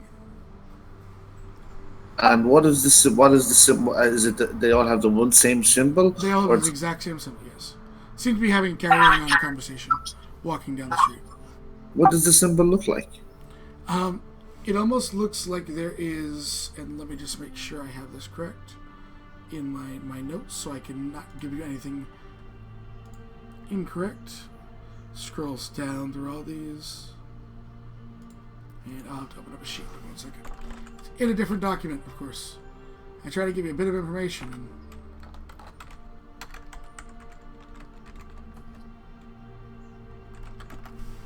You have no.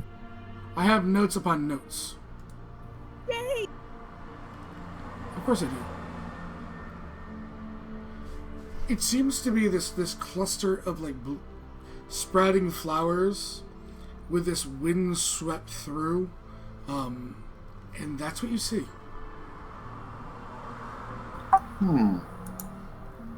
Doesn't register in your mind as any nature gods you've ever heard of. She will ask the guide quietly. May I ask him what's The priest his stops. Yes. um, A symbol. Have you never heard of Zephyrs? I would have to make a religion check on that, would I? Go ahead.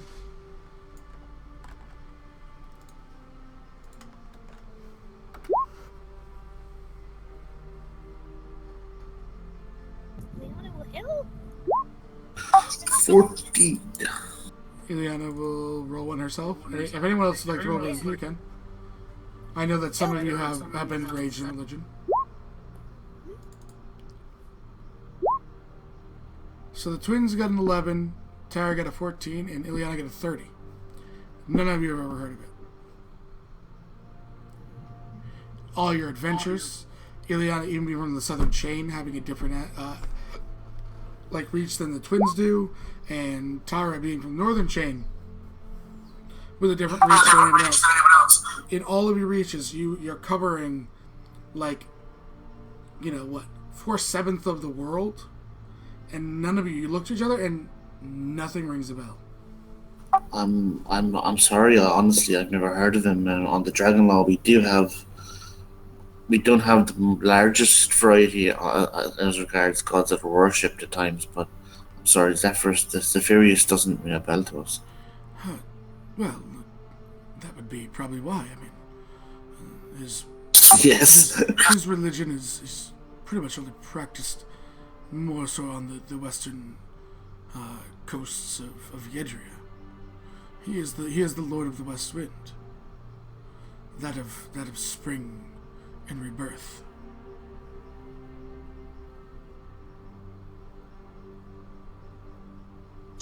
Fascinating.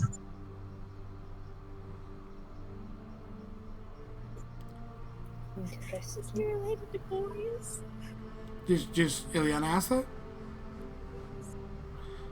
Yes, is one of the four. Boreas is one of the four brothers. You have Boreas, the Lord of the North Wind. You have, and here I'm going to get them all up so I say the names right. You have Zephyros, Lord of the West Wind. Notus, Lord of the South Wind. And you have Hesperius, Lord of the East Wing. Or he has another title as well. He's also known as the Dawnbringer.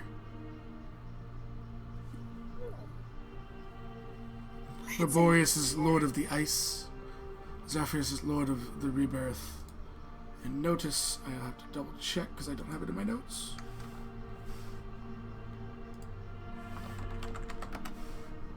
Could you type those names out, please? I will, yep. Sorry. And Notus, Lord of the Waves. Yep, and I'll type them out right now. I will actually just copy you this. This is basically what she told you.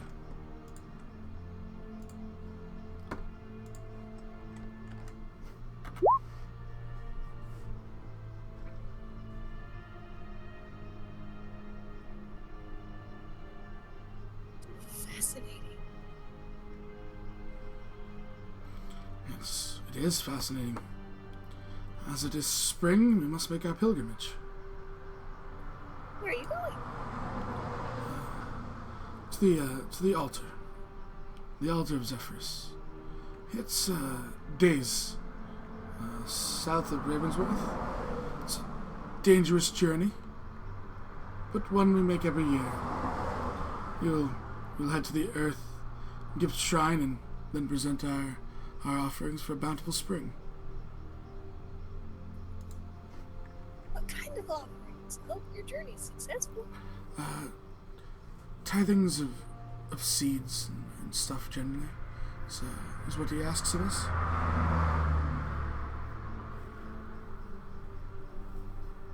And this and is Zephyros the primary god of your people here? There is minor shrines to Bahamut. There is a shrine to Talos, which is probably the largest shrine here. And then there is, obviously, there is the temple to Zephyros as well.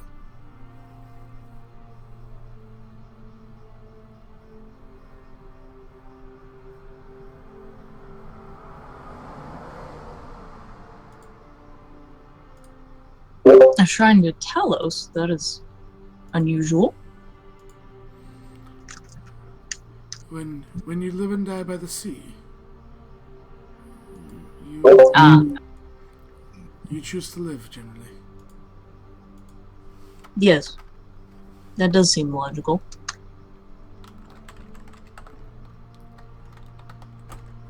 Well, some say he is ruthless.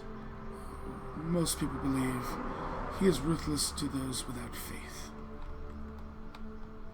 His krakens are rather sweet. His krakens have sunken continents because those refused to worship him. Mortal pride is always something that gets mortals in trouble. Yep. Maybe he's nice. They'll bow to the priests and thank them for their time. And as you look, I mean, these people, they are packing for a journey. They're probably doing the last minute shoppings that they would need. Be careful. My name's Ileana. It's nice to meet you. Who are you? There's the Firefly we know and love. Yep.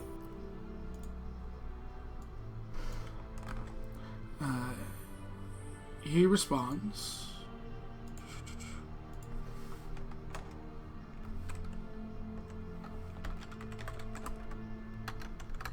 I can type here. Priest Anaquin.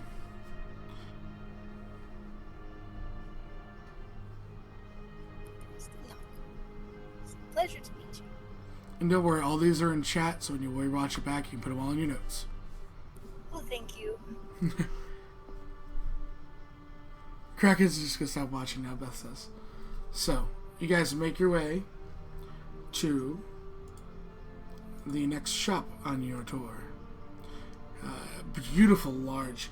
It looked to the twins and to Ileana, probably to everyone here. It looks like a massive library, and then you realize this is just a bookstore. Oh my gosh. Paige would be so happy to visit. So, as you enter in, there is a elvish woman who greets you almost at the door. Hello, good day. Welcome to an antique word.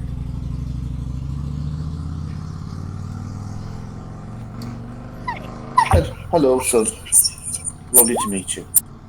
She is a high elf as well, and she looks. My name is Serena. How may I help you today? Any specific topics you're looking up, looking to buy? Looks to Ileana and to the twins immediately. Spell books, certain spells, copying. What can we do for you?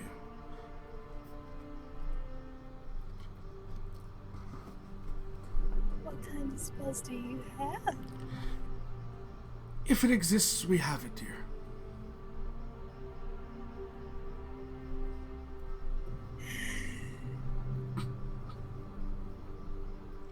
I don't know how much money I have.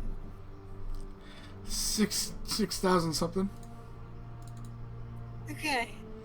You have 6,706 gold pieces and 587 platinum pieces. 4,533 silver pieces and 329 copper. Okay. And Ileana never had money again. She just got money. And it's gone. And it's gone.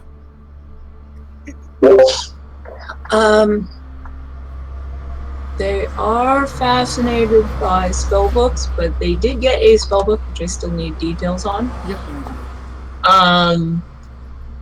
I think they would be interested in, right now, just looking around.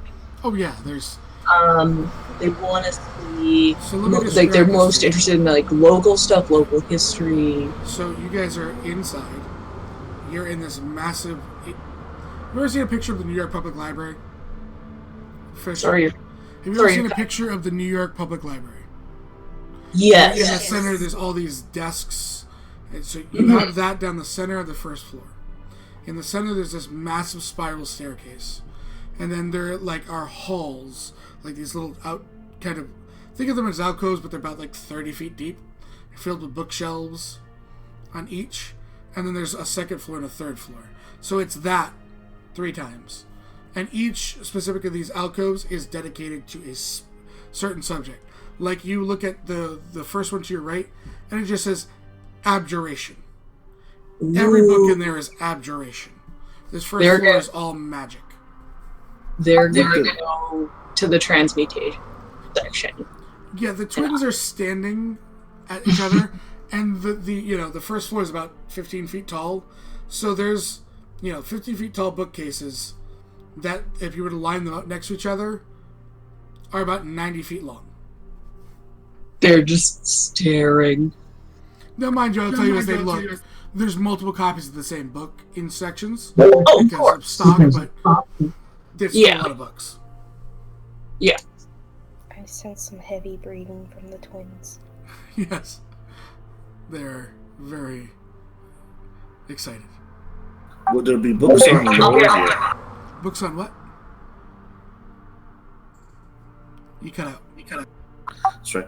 Would there be books on lore here? Yeah, histories. Histories. Histories, magical creatures, that sort of thing. Yeah.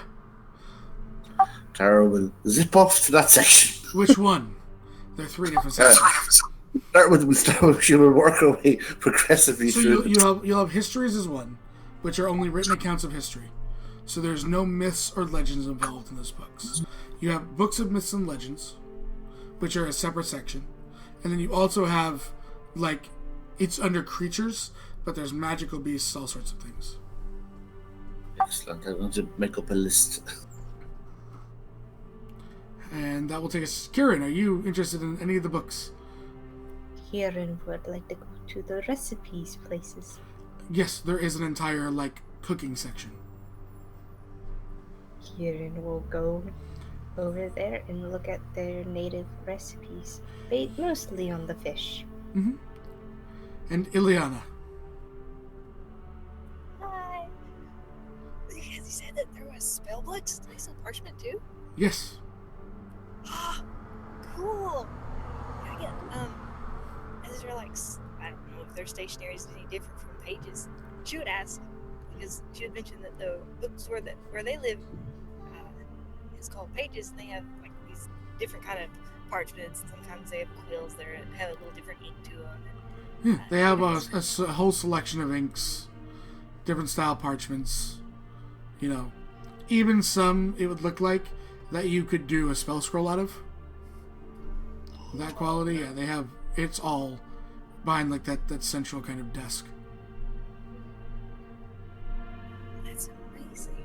And when you say spell books, you mean just empty spell books, or They have empty spell books. They have full spell books. They are broken down by like transmutation, abjuration, etc.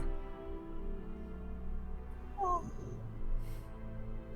How much is the spell book? It depends on what you want it filled with. It will vary. So if you want to potentially buy a spell book with certain spells in it, we'll work that out after. Okay. Because that is a process. That will take a bit. Yeah.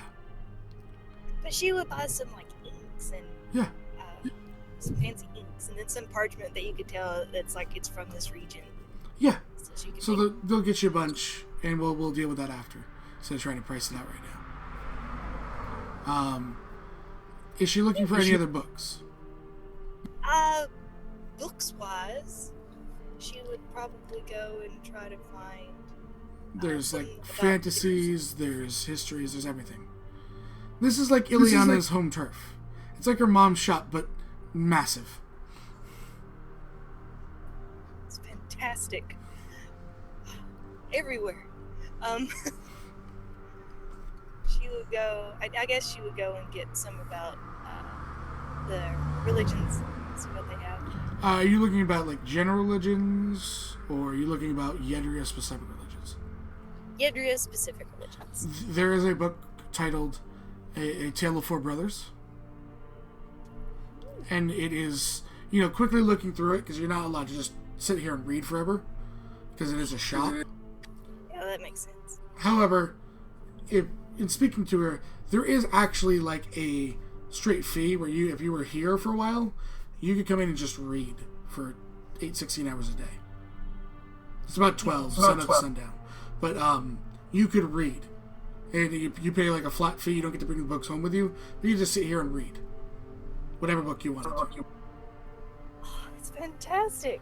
But as obviously with none of you being locals, that's a little different. But there's a book that basically explains the practice, the mythology behind the Four Brothers. Sounds perfect. It's about 150 gold for the book. It's really expensive. It's not a thin book. Would you like to buy it? I thought it would be a picture book, Oh no. a storytelling book. There is some. There is for kids books.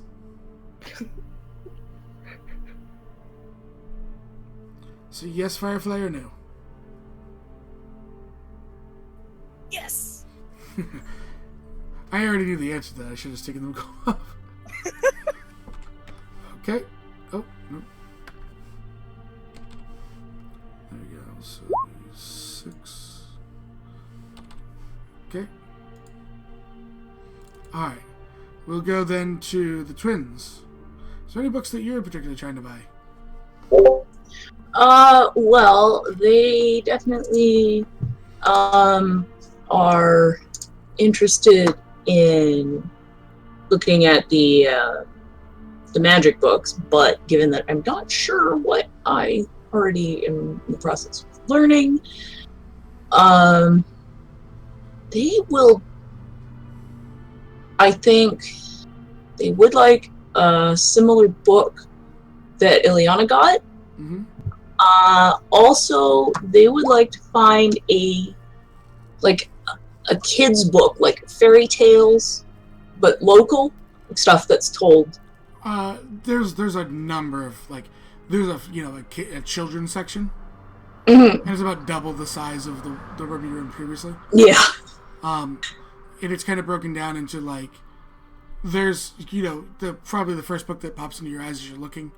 There's Angerhat fairy tales that they have. Okay. You get more towards the local. There are books broken up about the 4 different brothers. Okay. So, there's books about fairy tales about great heroes and stuff like that. Yeah, And especially. as you look through them, because they're not thick, they're kids' books. Yeah. They're as you look through them, they're not a research material at No. all. No. But they are very, very nicely done children's books.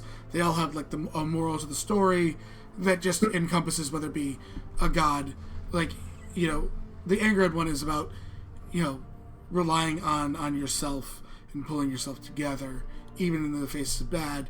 And obviously the bad person's as a giant spider. They never reference Loth because there's a book on Loth fairy tales here. They never reference Loth, but they do it in such a way that it plays off that thing but teaches a story to a kid. Mm-hmm. So there's a whole bunch of different ones. They're really interested in that, but they want to look for stuff that stuff they couldn't get anywhere else, basically. So Elon books? Yeah. If it has to do with dragons. There's a bookcase just on dragon fairy tales. Okay. They'll get something that's very localized. Get some, just come up with whatever the moral of the story is, and then we'll work out a title later. Okay. And that's only going to run you about 10 gold. It's a kid's fairy tale. So they'll buy 3. Yeah, they bought 3 different ones. There you go. Okay. 3 kids dragon fairy tales. And then also that one about the same one that Ileana got. Is 150 gold for that book on the 4 brothers. So that is an actual research tool. 170 Total. altogether? 180 altogether. 180. Yeah, Okay. 30 plus 50. So, we'll go to Kieran, and then I'll try and price up everything that Ryan's trying to buy. Oh, gosh. There's whole books on fish. There's books here, Kieran, that compass 1,000,001 ways to cook cod. And it has different spices and techniques, and there's down by that, or there's local kind of region-esque cooking recipes. So there's a ton of stuff. There's even make your own spice books and stuff like that. She'll actually be interested in the local recipes, in fact. Local as in Yedria, or local as in this area? In this area particularly. Okay, yeah, there's a book of Aurelius recipes, and you want fish, and there's one just on fish, and I mean it's gonna run you about 25 gold pieces, but it's got a bunch of ways. You notice a couple of the spices that you bought are in here, and there's about 20 different ways to prepare fish with them. Miriam will definitely get that. She, other than being a ranger, she has interest in cooking. Mm-hmm. With this book and with those spices that he purchases, you'll have advantage on survival checks to cook them and prepare them using those spices. Sweet. And it will be the start, I would say, to gaining proficiency with cooking tools. Great. But that is, the time on that is going to depend on how you RP it out, whether it's quick or a super long process. Of course. Okay, and then finally, we go to Tara, who has a stack of books. She walks out with this big stack of books towards the front counter, and you guys can't even see her head. They're just teetering up, and she puts them all down. So, let's see. In terms of Yedrian history, you're all looking at historical accounts.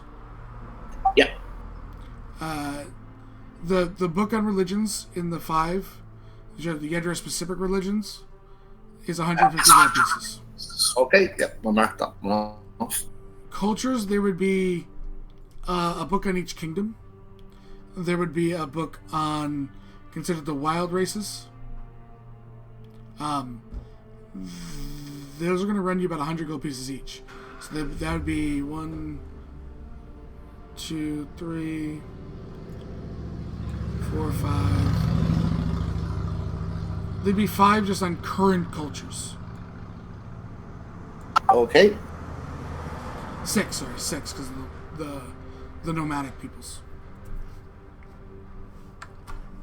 So that's 600 plus 150.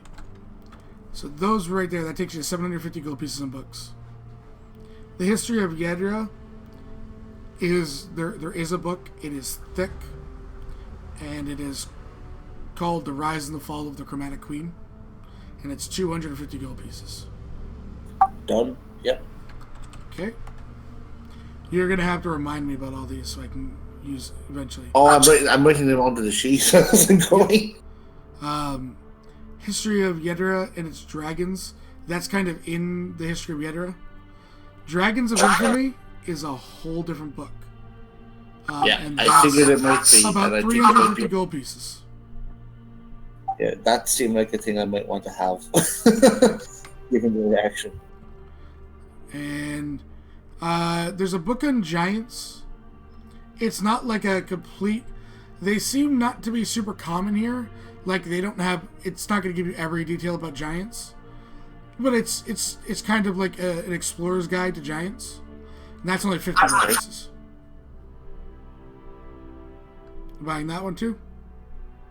Yep. Okay.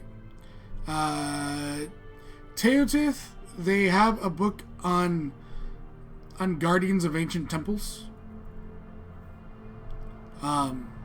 It's gonna run you about 300 gold pieces, but there is a section on them in there. They wouldn't have a whole book dedicated to them. They're not common enough. So you're getting that one too. That's another 300. There is a book on Yuan-ti. It's this one's more like, think of it as like a medical textbook. It was someone trying to understand the whole process that they put them through, the different kind of variations. A little bit, it touches slightly on their culture, but it's much more kind of trying to figure out the process, and a lot of it's theorizing how to reverse it to ones that were unknown. Okay. And that's going to run you another 300. And then Shadowfae, they have a book, but it's not super detailed because they have not dealt with them directly. Oh, that one's only about 50 gold pieces though. I'll take it anyway. Alright, so in total 2,050 gold pieces. I'm just doing the math now. Yeah, I just added them all up as I was telling you the numbers. Yeah, and I've been subtracting them. I will take all of those. Okay. I'm investing for the future. I approve. Heartily. What's your need to look on that? Have you been to Pages back in town? Oh, what's Pages? Hey, Pages, it's a bookstore that we have. Really? Yeah, it's run by Paige. That's P-I-G-E, not P-A-G-E. I shall have to go there quickly. So Tara, do you have a bag of holding? No. Is anyone willing to put the books in the bag of holding for her so she's not lugging around these massive textbooks everywhere? I don't have one. Liliana? Twins don't have one. No, Eliana doesn't have a bag of holding. Unless she stole crystals. Extra one for this over here. Okay. So I've got floating discs. Toria looks to all of you and says, I will have them brought to the circle and awaiting your double. He kind of sticks his hand out and waves as 2 young boys kind of walk up, take everything, and they try to balance it, and they bring your purchases to the circle. Awesome. The boys, say, hey, you're welcome, and they run off. So, that concludes our book shopping. And Torio touches his pearl again and looks at the twins. Juja and Illa being vouching for all of you, I can show you something that normal people wouldn't be able to see. They look interested, nodding. She goes, it is a little bit out of our way. It will be our last stop before our meeting. That is fine. So you guys leave and you kind of head almost towards some of those big buildings. As you guys make your way almost more towards the docks area, and Thorio knocks on this big, massive, looks like a manor on the outside, twins, and the door opens up as you kind of look in and you see a partially built one of these ships. Sitting in a and you guys walk in, you see like a whole crew. Almost everything that is being done, there is some stuff being done manually. Everything, the boards are kind of levitating and being put up, and then someone is hammering them in to this ship. And it says, so, you wish to see our craftsmanship. It is very fine. And Your creations are most impressive. From off to the side, you hear a very it's well spoken. It's boisterous, but not like yelling. Why, thank you. And from an elvish female voice. They will look over there. You will see. And this is why I was hoping you were going to be able to make it. A blue elf. Oh, that's surprising. Cat. Ileana wouldn't do this in character, but I want to lean over and ask if she's a relative of yours. You know they're not all related, right? So far, most of them have been. Yes. Only the ones in the Enclave haven't been so far. A couple people. She looks at them from the valley. They nod. And you? No, I was born here. Vienna. Venna. Venna. Okay. They'll introduce themselves. Tanith Amakir. And she does do a low bow. Ah, royalty. They just sort of nod, like, obviously. Well, these are my creation. You are very talented. Unfortunately, not the most talented. Oh? Oh yes, my father built this city. We noticed it had been done with a planning and practice intent. Who's your father? Who's my father? He's a man. His name is Fenlin.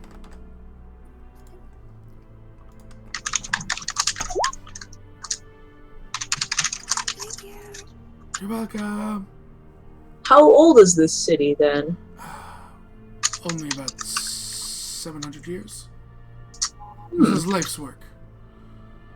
We lived in Ravensworth prior, and, well, we had the distinct disadvantage of being the only country without a port.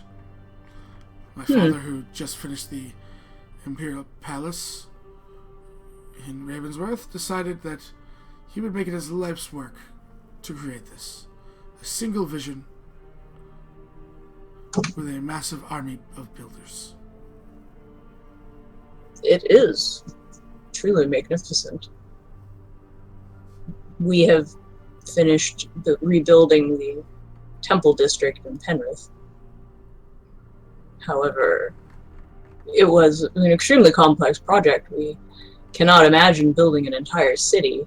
It would be a life's work to do something this incredible. Oh, and now I designed the ships. This is the newest one. It should move faster, carry more, and be a bit more friendly to pirates. They're gonna look it over. Like, is it like for just water? Does it look at flies? Doesn't look like it's for water.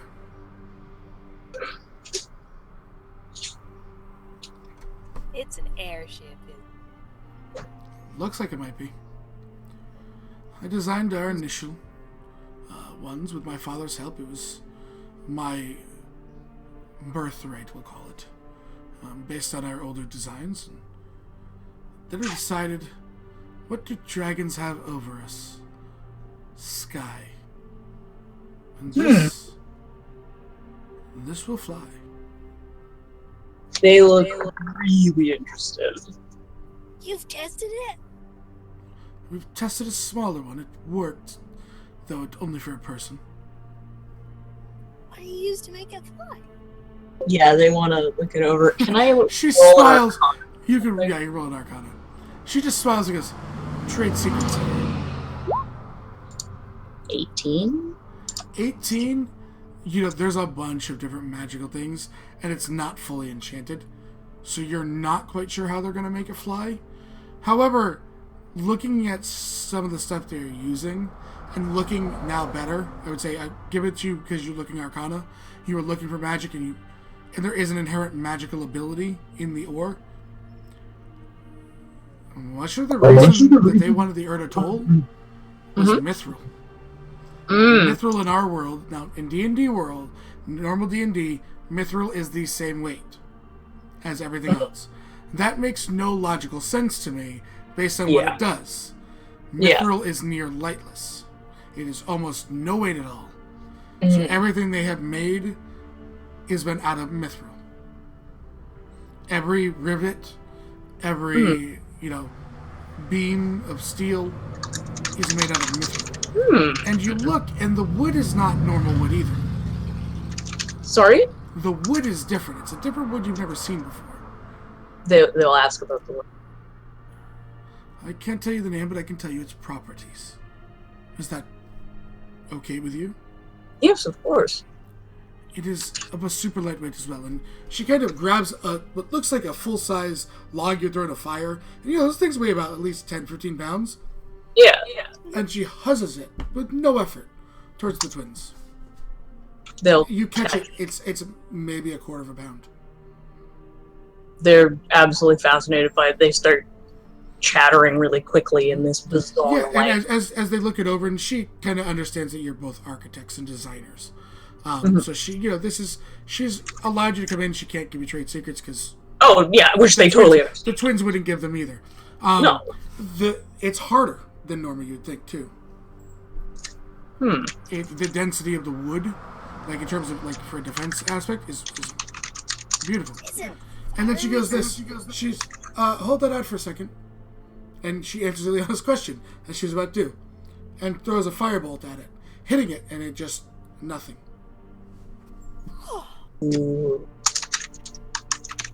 How does it respond to cold? She goes, unfortunately, I don't know any cold spells. By all means. Ooh. No, Tara's genuinely interested now. The best explanations of demonstration, according to Vienna. Okay. If they can do it safely. Yeah. They have a chromatic orb they can throw some cold. Yeah, you're holding it, you almost kind of create the chromatic orb in your hands, so it automatically hits. I mean, it ices up a little bit, but seems to melt quicker than normal. Fascinating. We have been considering a number of options one of our brother-in-law, as well as our sister-in-law, have both had difficulties with mobility. We were trying to figure out some sort of moving chair for them, but we could not find any materials that would have operated properly. It's not I just see. the materials. Do you know the levitate spell? These would not have, definitely would have helped. Oh, of course. A good material's the basis to any strong build. However, to accomplish your goal on the short term, as your prototype, Mm-hmm. a levitate with a permanence would at least give them the thrust upwards.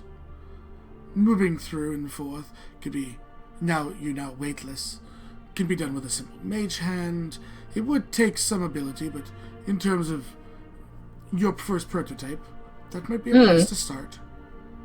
And then you can see the dynamics of when you have the thrust, how to then gain the motion from there. It would be a complex enchanting, but it could be done with time. They're already making notes, and they're making sure that she can see what they're writing. They're not drawing anything that's in the room. They're writing in Elven. Their handwriting is incredibly tidy, which is unusual given how fast they're writing. But they're basically just making notes, point form notes of what she's been saying to them. They're careful though to let her be able to see it so that she doesn't think they're trying to disrespect her. Yeah. So that is what she shows you. And Thorio says, I do hate to interrupt. However, if we are to make it to the palace in time, we should probably get on our way. Of course, they will bow to her, and they'll tell her if, for any reason she ever needs to go to the valley, she's more than welcome. They will let their family know about her, and she will be welcome to visit anytime. It is, and if you ever decide you want to work, you know where my workshop is now.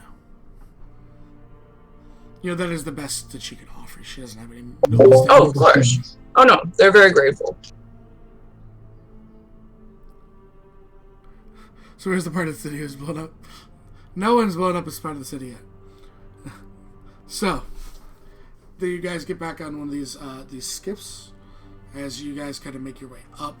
Seeing through, you guys do pass by Tara. You see the area of the city they were talking about where the temples are. It's magnificent. There's big sprawling gardens and fountains. And it is relatively packed. People going through their normal prayer each day. They just seem to be commoners going through and praying. You guys pass what you can only expect is sort of a big barracks area with troops training. Tara, what?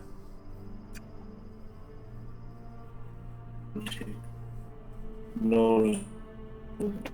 You're breaking up, Robotic. Mental notes. Sorry. Mental notes about the temples and the military, whatever. All the things she sees as she watches. Everyone, give me a perception check. I believe. Oh yeah, I got a roll for you. I believe in me rolling for Liana. Yes. Nice on the twins. Only the twins noticed it 'cause it was DC 20. Kieran, I got Tara, and Liana. Yep.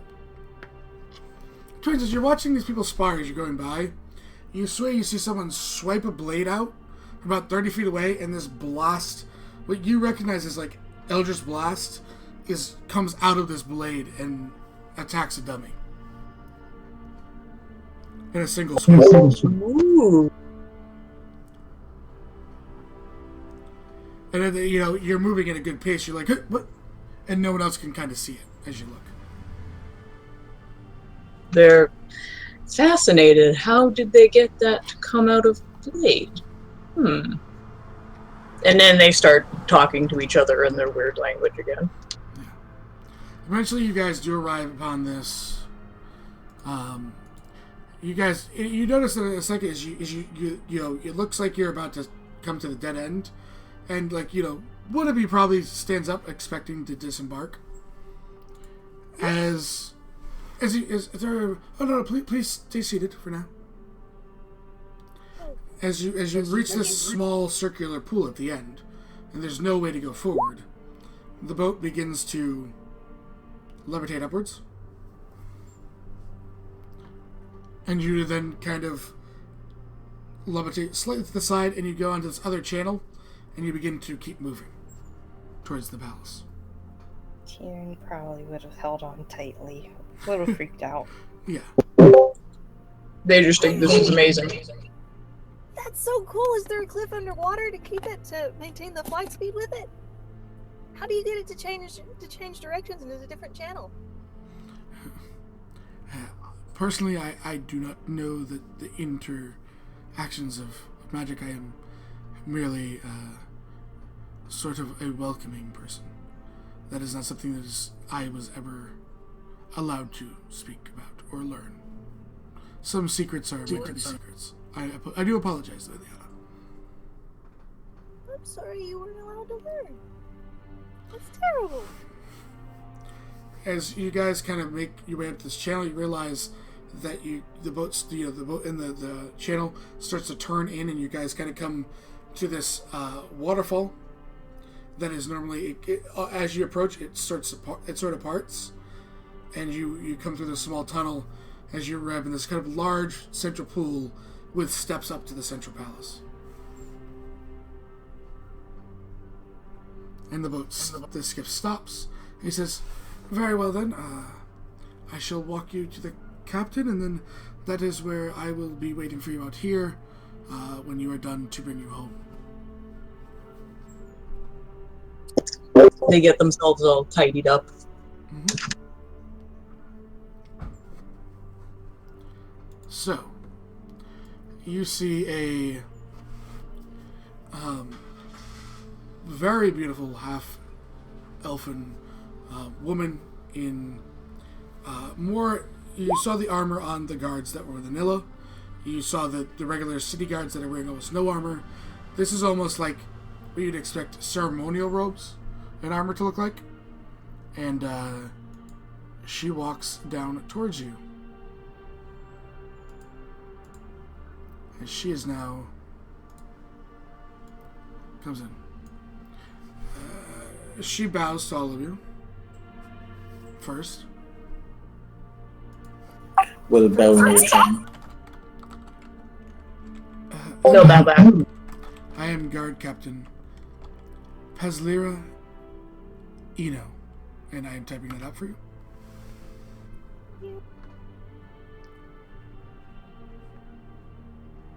I am in charge of everything which transpires in this city. You must be very busy. Not really, to be honest with you. Really? For the most part, this city is very lawful. Very little thievery at all. Basically because the penalty for thievery is exile. And exile is death. Oh, that makes a lot of sense. Do many crimes carry the punishment of exile? The basis, where are you all from?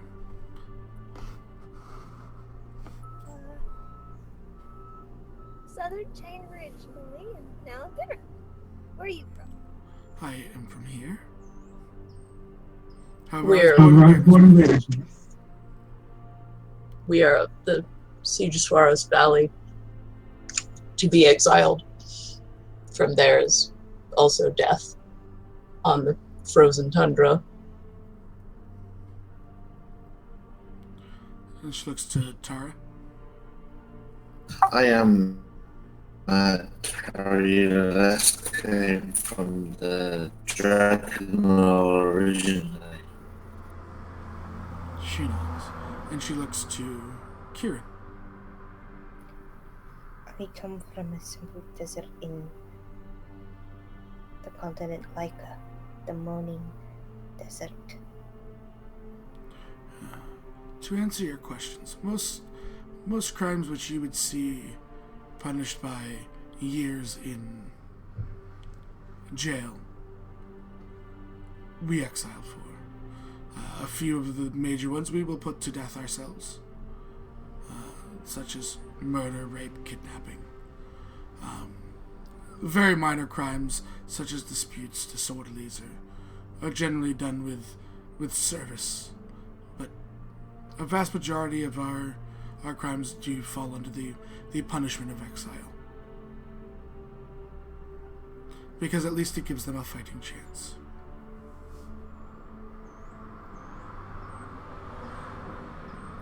Are there tales of people that got exiled and made a name for themselves out there? Thrive?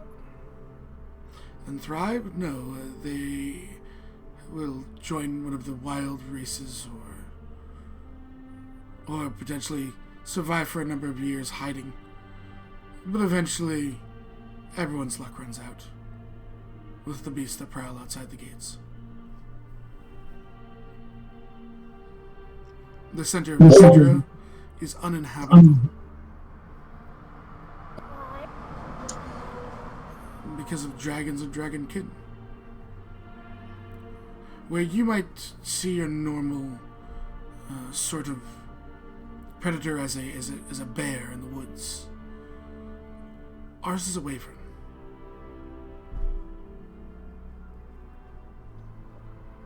They don't want to talk. No, they don't generally talk with their prey. Very interesting. She looks all over. If any of you do have weapons, I please ask that you. And she, a bunch of guards come up. They have a chest, one for each of you, very fine, and it says, "Please, spell books, wands, weapons." They'll anything put all you their they'll put all their stuff in the box. When they're done, the guard shuts the thing, and there's this large kind of centered gold disc. Please do put your hand on that, please. Looking to the twins, whichever one wants to do it. There's not for two hands. No, one of them will do They it. do, and they feel a small tingle of magic. And then she walks over just to demonstrate to the rest of you. Tries to pull it as much as she can. She puts her hand on it. Pulls it again, nothing. Says, "Put your hand on it again, please." Because they do that. And it opens perfectly. It is locked to the hand. Fascinating. And then it has you do it one more time, because when you open it up, it resets. So everything kind of puts in your hand. You each put your hands, or in Tara's case, your claw, on it, and it registers to only you. Ileana remembers these. The twins were there too. From the. There's slightly different ones, actually. These are different Really? make. Yep. Kieran will She would ask, where did reluctant. you get these? Kieran will what? Sorry. Kieran will reluctantly put her kukris in the chest. And she does get to say that these are hers. You know, even if anything was to happen, these are only could be taken back by her. Okay. And Pazera goes, it's only for the meeting. Once you are done, as you are allowed to walk through this city with your weapons, you'll be allowed to walk out with them.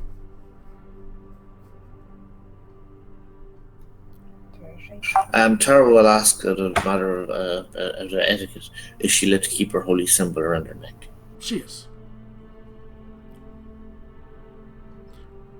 Yes, you are.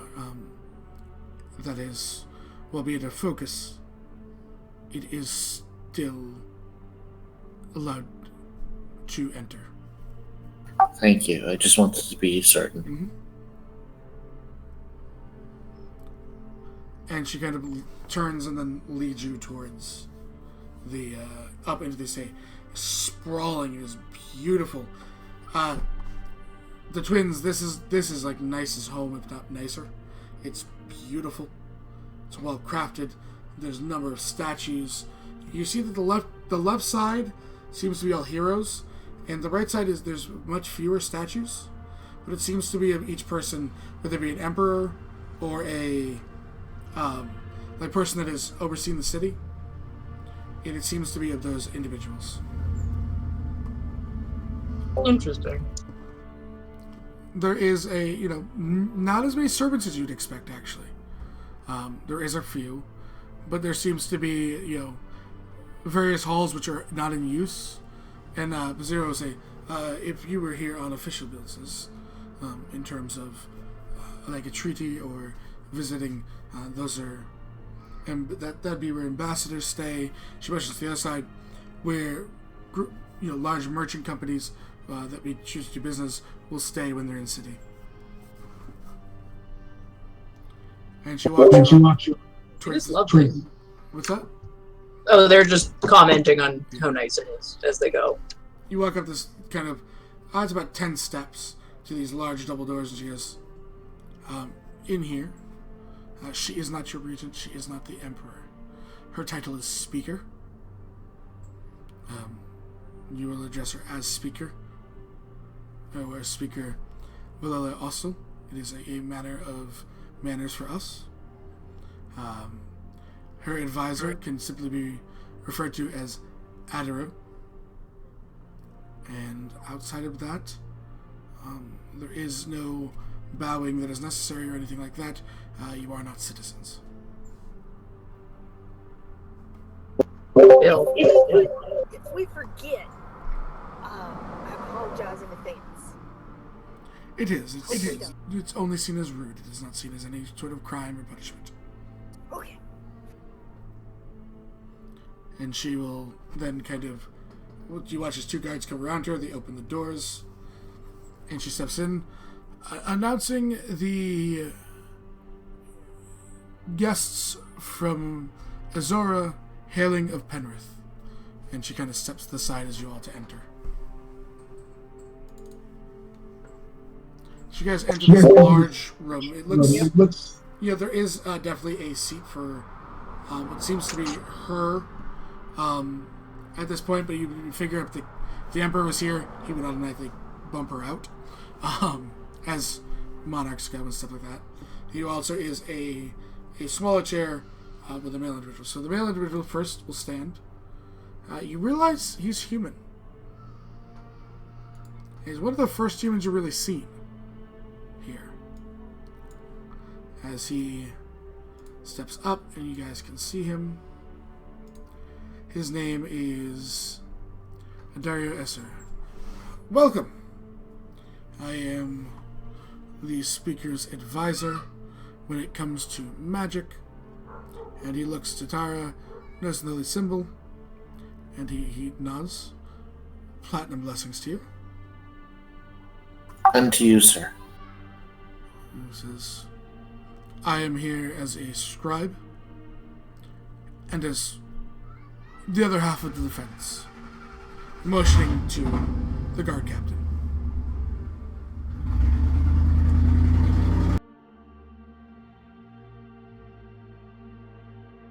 As another large truck drives by. You get the twins and Ileana. You get that he probably has a sort of, he's sitting there ready to counterspell if a spell was to come out, right? That's pretty much his defensive purpose. Yeah. And as he then sits back down, he bows to all of you. A book kind of levitates, and you see a quill levitate and begin, get ready to write and transcribe everything that's happened in the meeting. And then she will finally step, and this is the second human you've seen. She's dressed in, she has long, dark hair, very fine complexion. She's dressed in a very elegant kind of reddish dress, and you will see what she looks like here right now.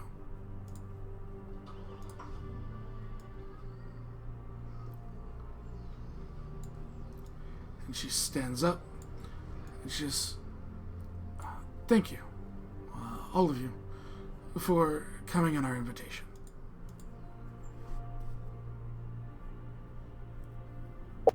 We are honored to have been invited. Thank you for your warm welcome and the tour of your city, Speaker Estelle. Valilla Estelle. She says, it is customary from us when we invite outsiders to show them at least the ports. Mind you, Ravensworth, in my opinion, is as beautiful, if not more beautiful, that it being the capital. Now, is there any questions you have of me before we get to business?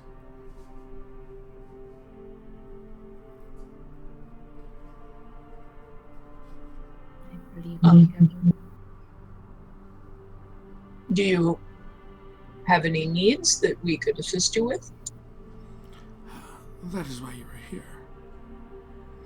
I do not know if you were the individuals on the Sunshield exploration mission to the ancient temple of Palor, which was found, which was inside our borders, and permission was granted for outsiders to come in, of course. However, you proved to be an asset to the Sunshields. So we were looking to potentially extend invitations to other issues on our continent. I have also been informed, prior to your arrival, that our princess, Anilla, was treated very fairly and kindly by the people of Penrith, which also helps us to extend olive branches to where we normally don't do business.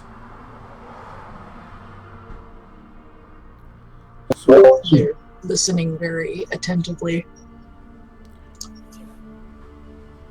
My question to you at first would be, what kind of arrangements are necessary to procure your services?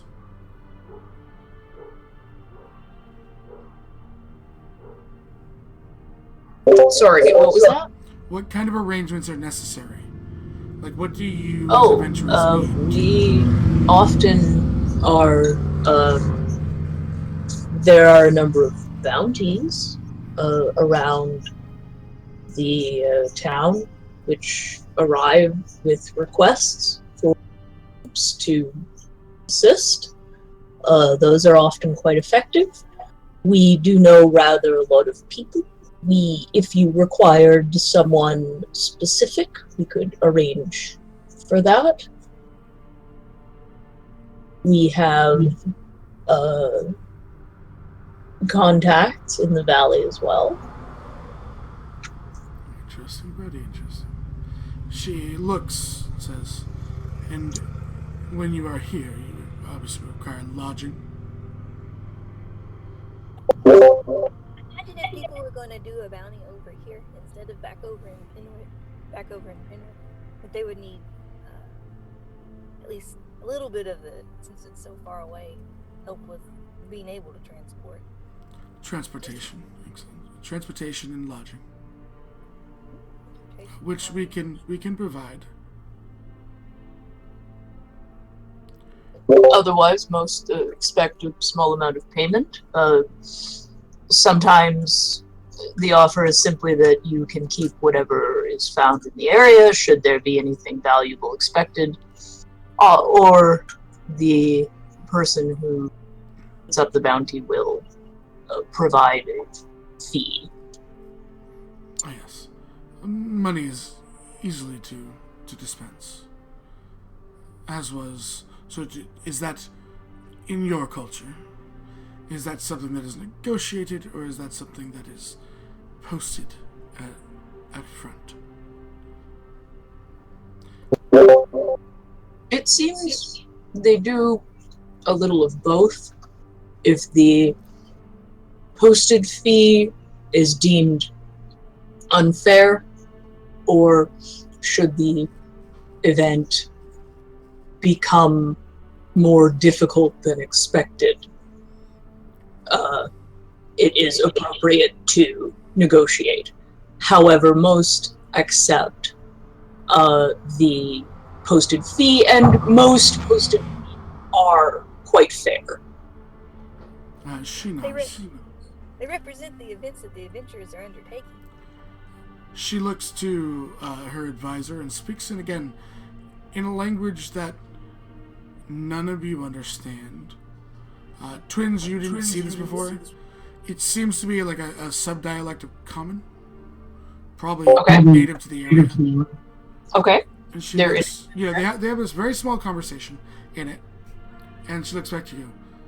It is of both of our opinions that for our bounties, and based on how our society works, that we will not post a fee, and payment will be discussed at the end of a task that is completed, and a fair sum will be agreed upon then.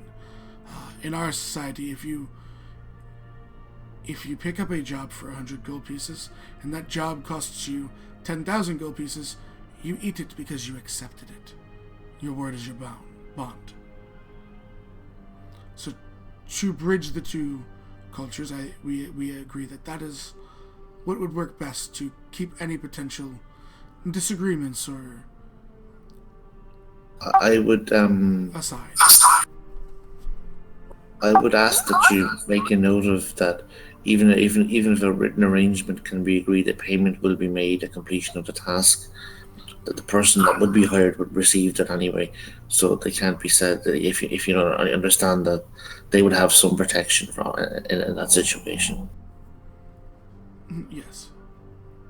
Any terms of contracts that would be drawn up would be for payment to be discussed at the end. They will get paid. We have always paid our debts. Oh, of course. I'm just. It just, as I said, it just makes things a little bit smoother.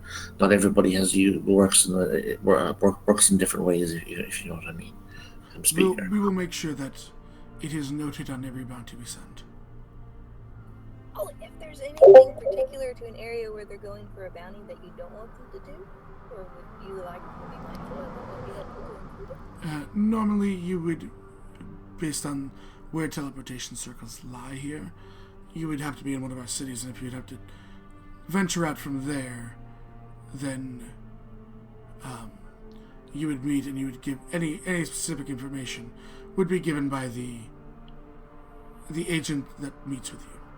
It will sometimes be me if it's something more sensitive, but general tasks will be handled by whether it be guard captain or one of her guards who would meet you. May I offer one more suggestion? Well, yes, you may. If you are on the boards where messages may be posted, if a set of the bylaws and laws of the cities that may offer bounties could be posted. Some places they allow you to carry weapons in certain areas, and some places they don't, and an outsider may not have knowledge, and it may cause an accidental incident that no one may have intended otherwise. She nods. Any specific laws we can note for you. That seems easy enough.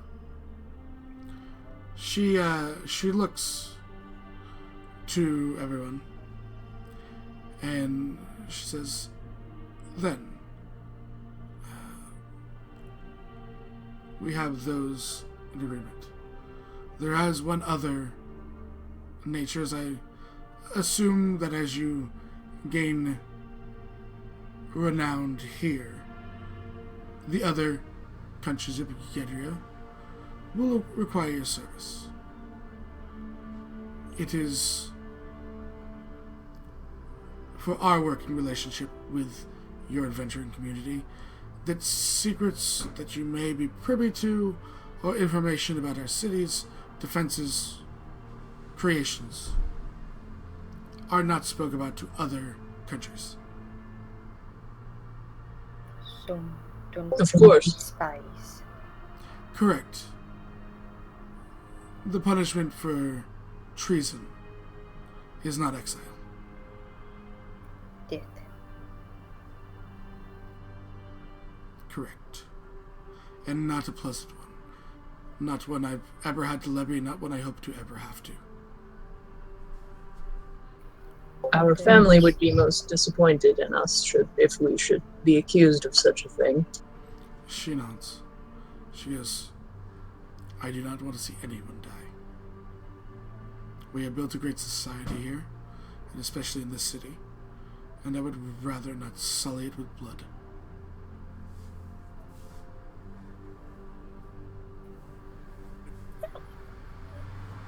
Agreeable. She stands up. And, Insider. yeah, go ahead. Oh yeah. All right. Yeah. On a 12, you believe she's telling complete and honest truth. Okay. She steps down, and she walks over to there's a small chest, and she looks, and she just looks, does a mental note for a second, and cracks open this box. She grabs a book for each of you, and she hands it to you. Thank you. This This is part of our token of a working relationship. As you noted, or some of you may have noted, at least now, and some other in the city, Common is not our primary language. We have a sub-dialect, and that should help you learn our dialect. fascinating. Thank you very much, Speaker. Thank you, Speaker. That's Okay. nice. Yeah. I'll be get on to learning your language here then. You call your Thank you. language. I have to get the name because I don't have it in one of the files I have open. Okay. Each country has a different dialect in common. She looks to them and says, very well then. The other part is you have negotiated a deal. A standing and living document, none which requires signing, as we will deal with your adventuring community. Teleportation scroll, and she hands out as someone rolls it. She holds it out to whoever would like to take it. The twins, unfortunately. Okay, the twins. Please give that to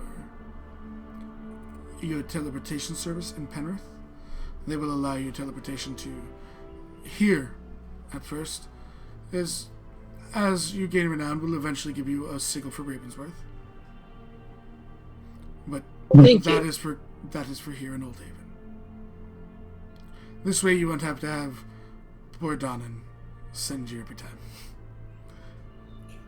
Does, she smiles like very warmly. Does he still swear terribly? Yes. She chuckles. He did when he was here too. And she then goes, and then on Well, behalf, he's a kind person. he is very kind and very warm. He just has the mouth of a dwarf. And she smiles. There's no hatred behind it. It's good natured. You figure that she and Donnan probably knew her when she was a kid, Mm. and just they knew each other, and that was his excuse every time he swore in front of her. I got the mouth of a dwarf. Because I don't remember who he said it to, but he said it to someone. It might have been Crystal when they were talking and he started swearing. Might have been. And I think he goes, I have a mouth of a dwarf. I'm a kind-hearted soul with a mouth of a dwarf. They're like, we grew up with dwarves, we understand. She smiles. Very rare within the walls. There's a saddened look. However, they are not rare on this continent. They are one of the wild races here. Dwarves? Yes. Why aren't they inside the walls? Because they choose to not live by any of the kingdom's means but their own. They are not the dwarves like Donnan. They are not kind souls. They are mean, they are angry, and they will kill you. The twins kind of nod. They're like, there are wild elves and dwarves around our kingdom as well. They are much the same. She then smiles again. And then on behalf of the kingdom, I would also like to offer you compensation for your time here. And they bring out a kind of sack for everyone, which has 250 gold pieces in it for your time spent. Thank you. Thank you. And she Thank you, says, Stephen. Appreciate it. she looks and says, then shall we seal our arrangement with a meal? Yes, that's quite agreeable. She smiles as you see the guards kind of open the doors, and you guys are led with them. They're walking, and small talk happens as they lead you to a nice, beautiful dining room, long table. A feast is basically laid out upon you of local dishes, and then to each person, a plate is put forward, and it has the serving, the silver dome, and they pull out this. It is a very small bit of like what looks to be steak. And she leans on her elbows slightly and says, normally only refined for dignitaries. Anila herself requested this was prepared for you. It is dragon steaks, prepared with the tears of the Chromatic Queen. Prepared with what? That 15,000 gold spice Oh, is prepared. Oh, they are very interested in this. Kieran will definitely get out the silverware and try as best as she can properly cut the steak and eat. Yeah. It's so tender. It's like filet mignon. The twins It have melts through. You barely even need a knife. A little bit of pressure and it cuts. the twins have impeccable table manners. As then, dinner is served. And by the way, it is probably the juiciest, most flavorful steak you've ever tasted in your life. Like, you are like this. You kind of get. Some of you probably don't understand why it's 15,000 gold still. Like, it's that good, but 15,000 gold is a lot of money. Twins, you're like, oh no, mom and dad need to try this. Like, this is Yeah. This is good. As the evening goes on, much small talk and just general banter. She learns a bit about each of you, stuff that I already know. That other people that might be watching the stream don't know about your characters yet, so we're not going to say it on the stream. Make people learn stuff on their own. Oh. Then I'll wait. Then I'll have that discussion off stream. Yeah. Mind you, Kieran's probably not going to say a lot of things about her. She's not pressed for anything. Okay. This is more like sitting around the table with friends, telling stories, and learning about each other. It's very much less kind of a meeting and more of just a dinner amongst friends. The vibe, the captain sits down, there's no guards in the room. And then, as the sun begins to set, she does personally lead you to the front doors after dinner is had and dessert is had.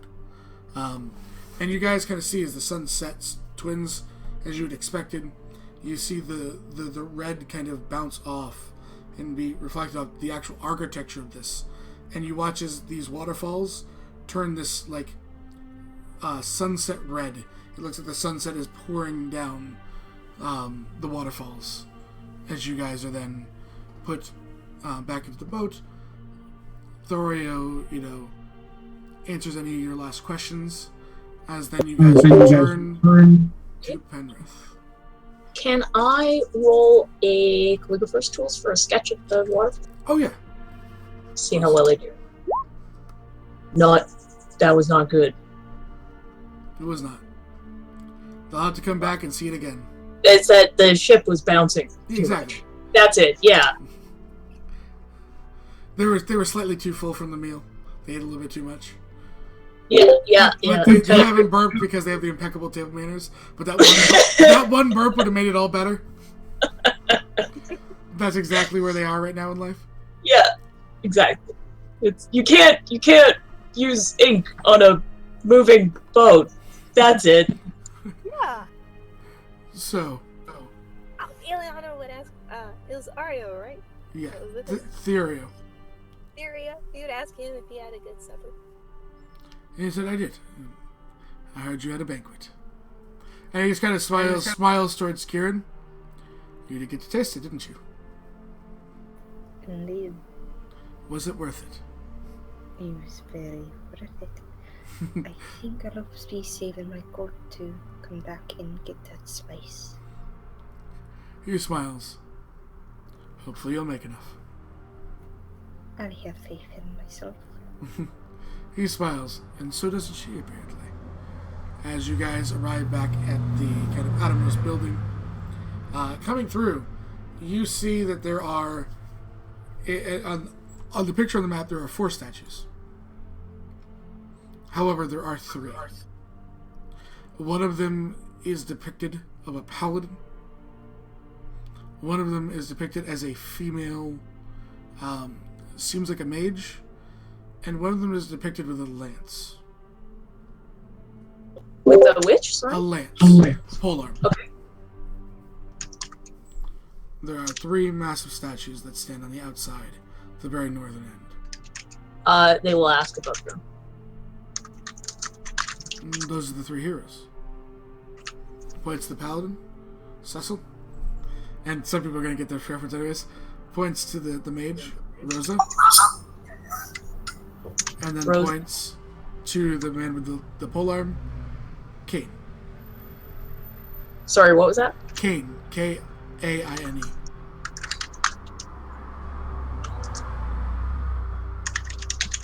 What are they the heroes of? That is brilliant.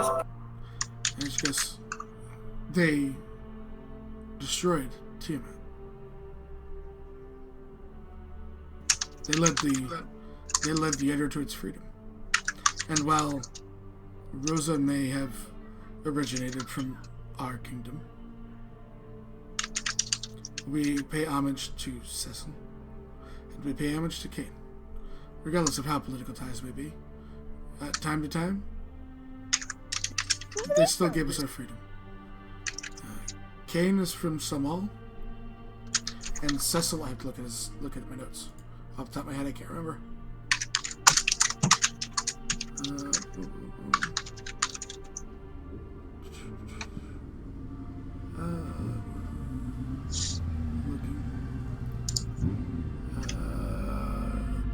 He tells you the information. I have to find it. It's not here in my notes.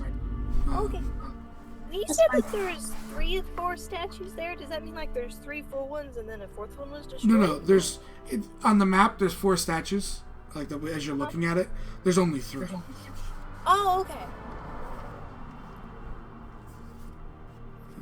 Look. So. Looks. How did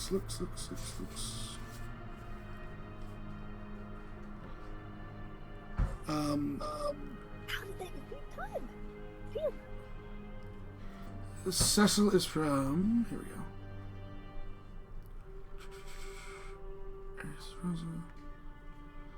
It is the Kingdom of Zulan. It's Z-O-U.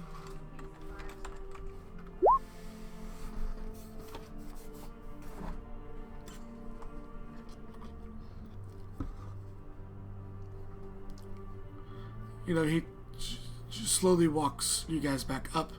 The building is, you take a last look at the city and its people, and brings you to the teleportation room, where all of your purchases are there.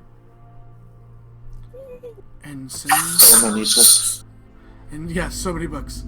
And they send you through the teleportation circle, back to the Arcana in Penrith, And that is where we end a trip to Old Haven.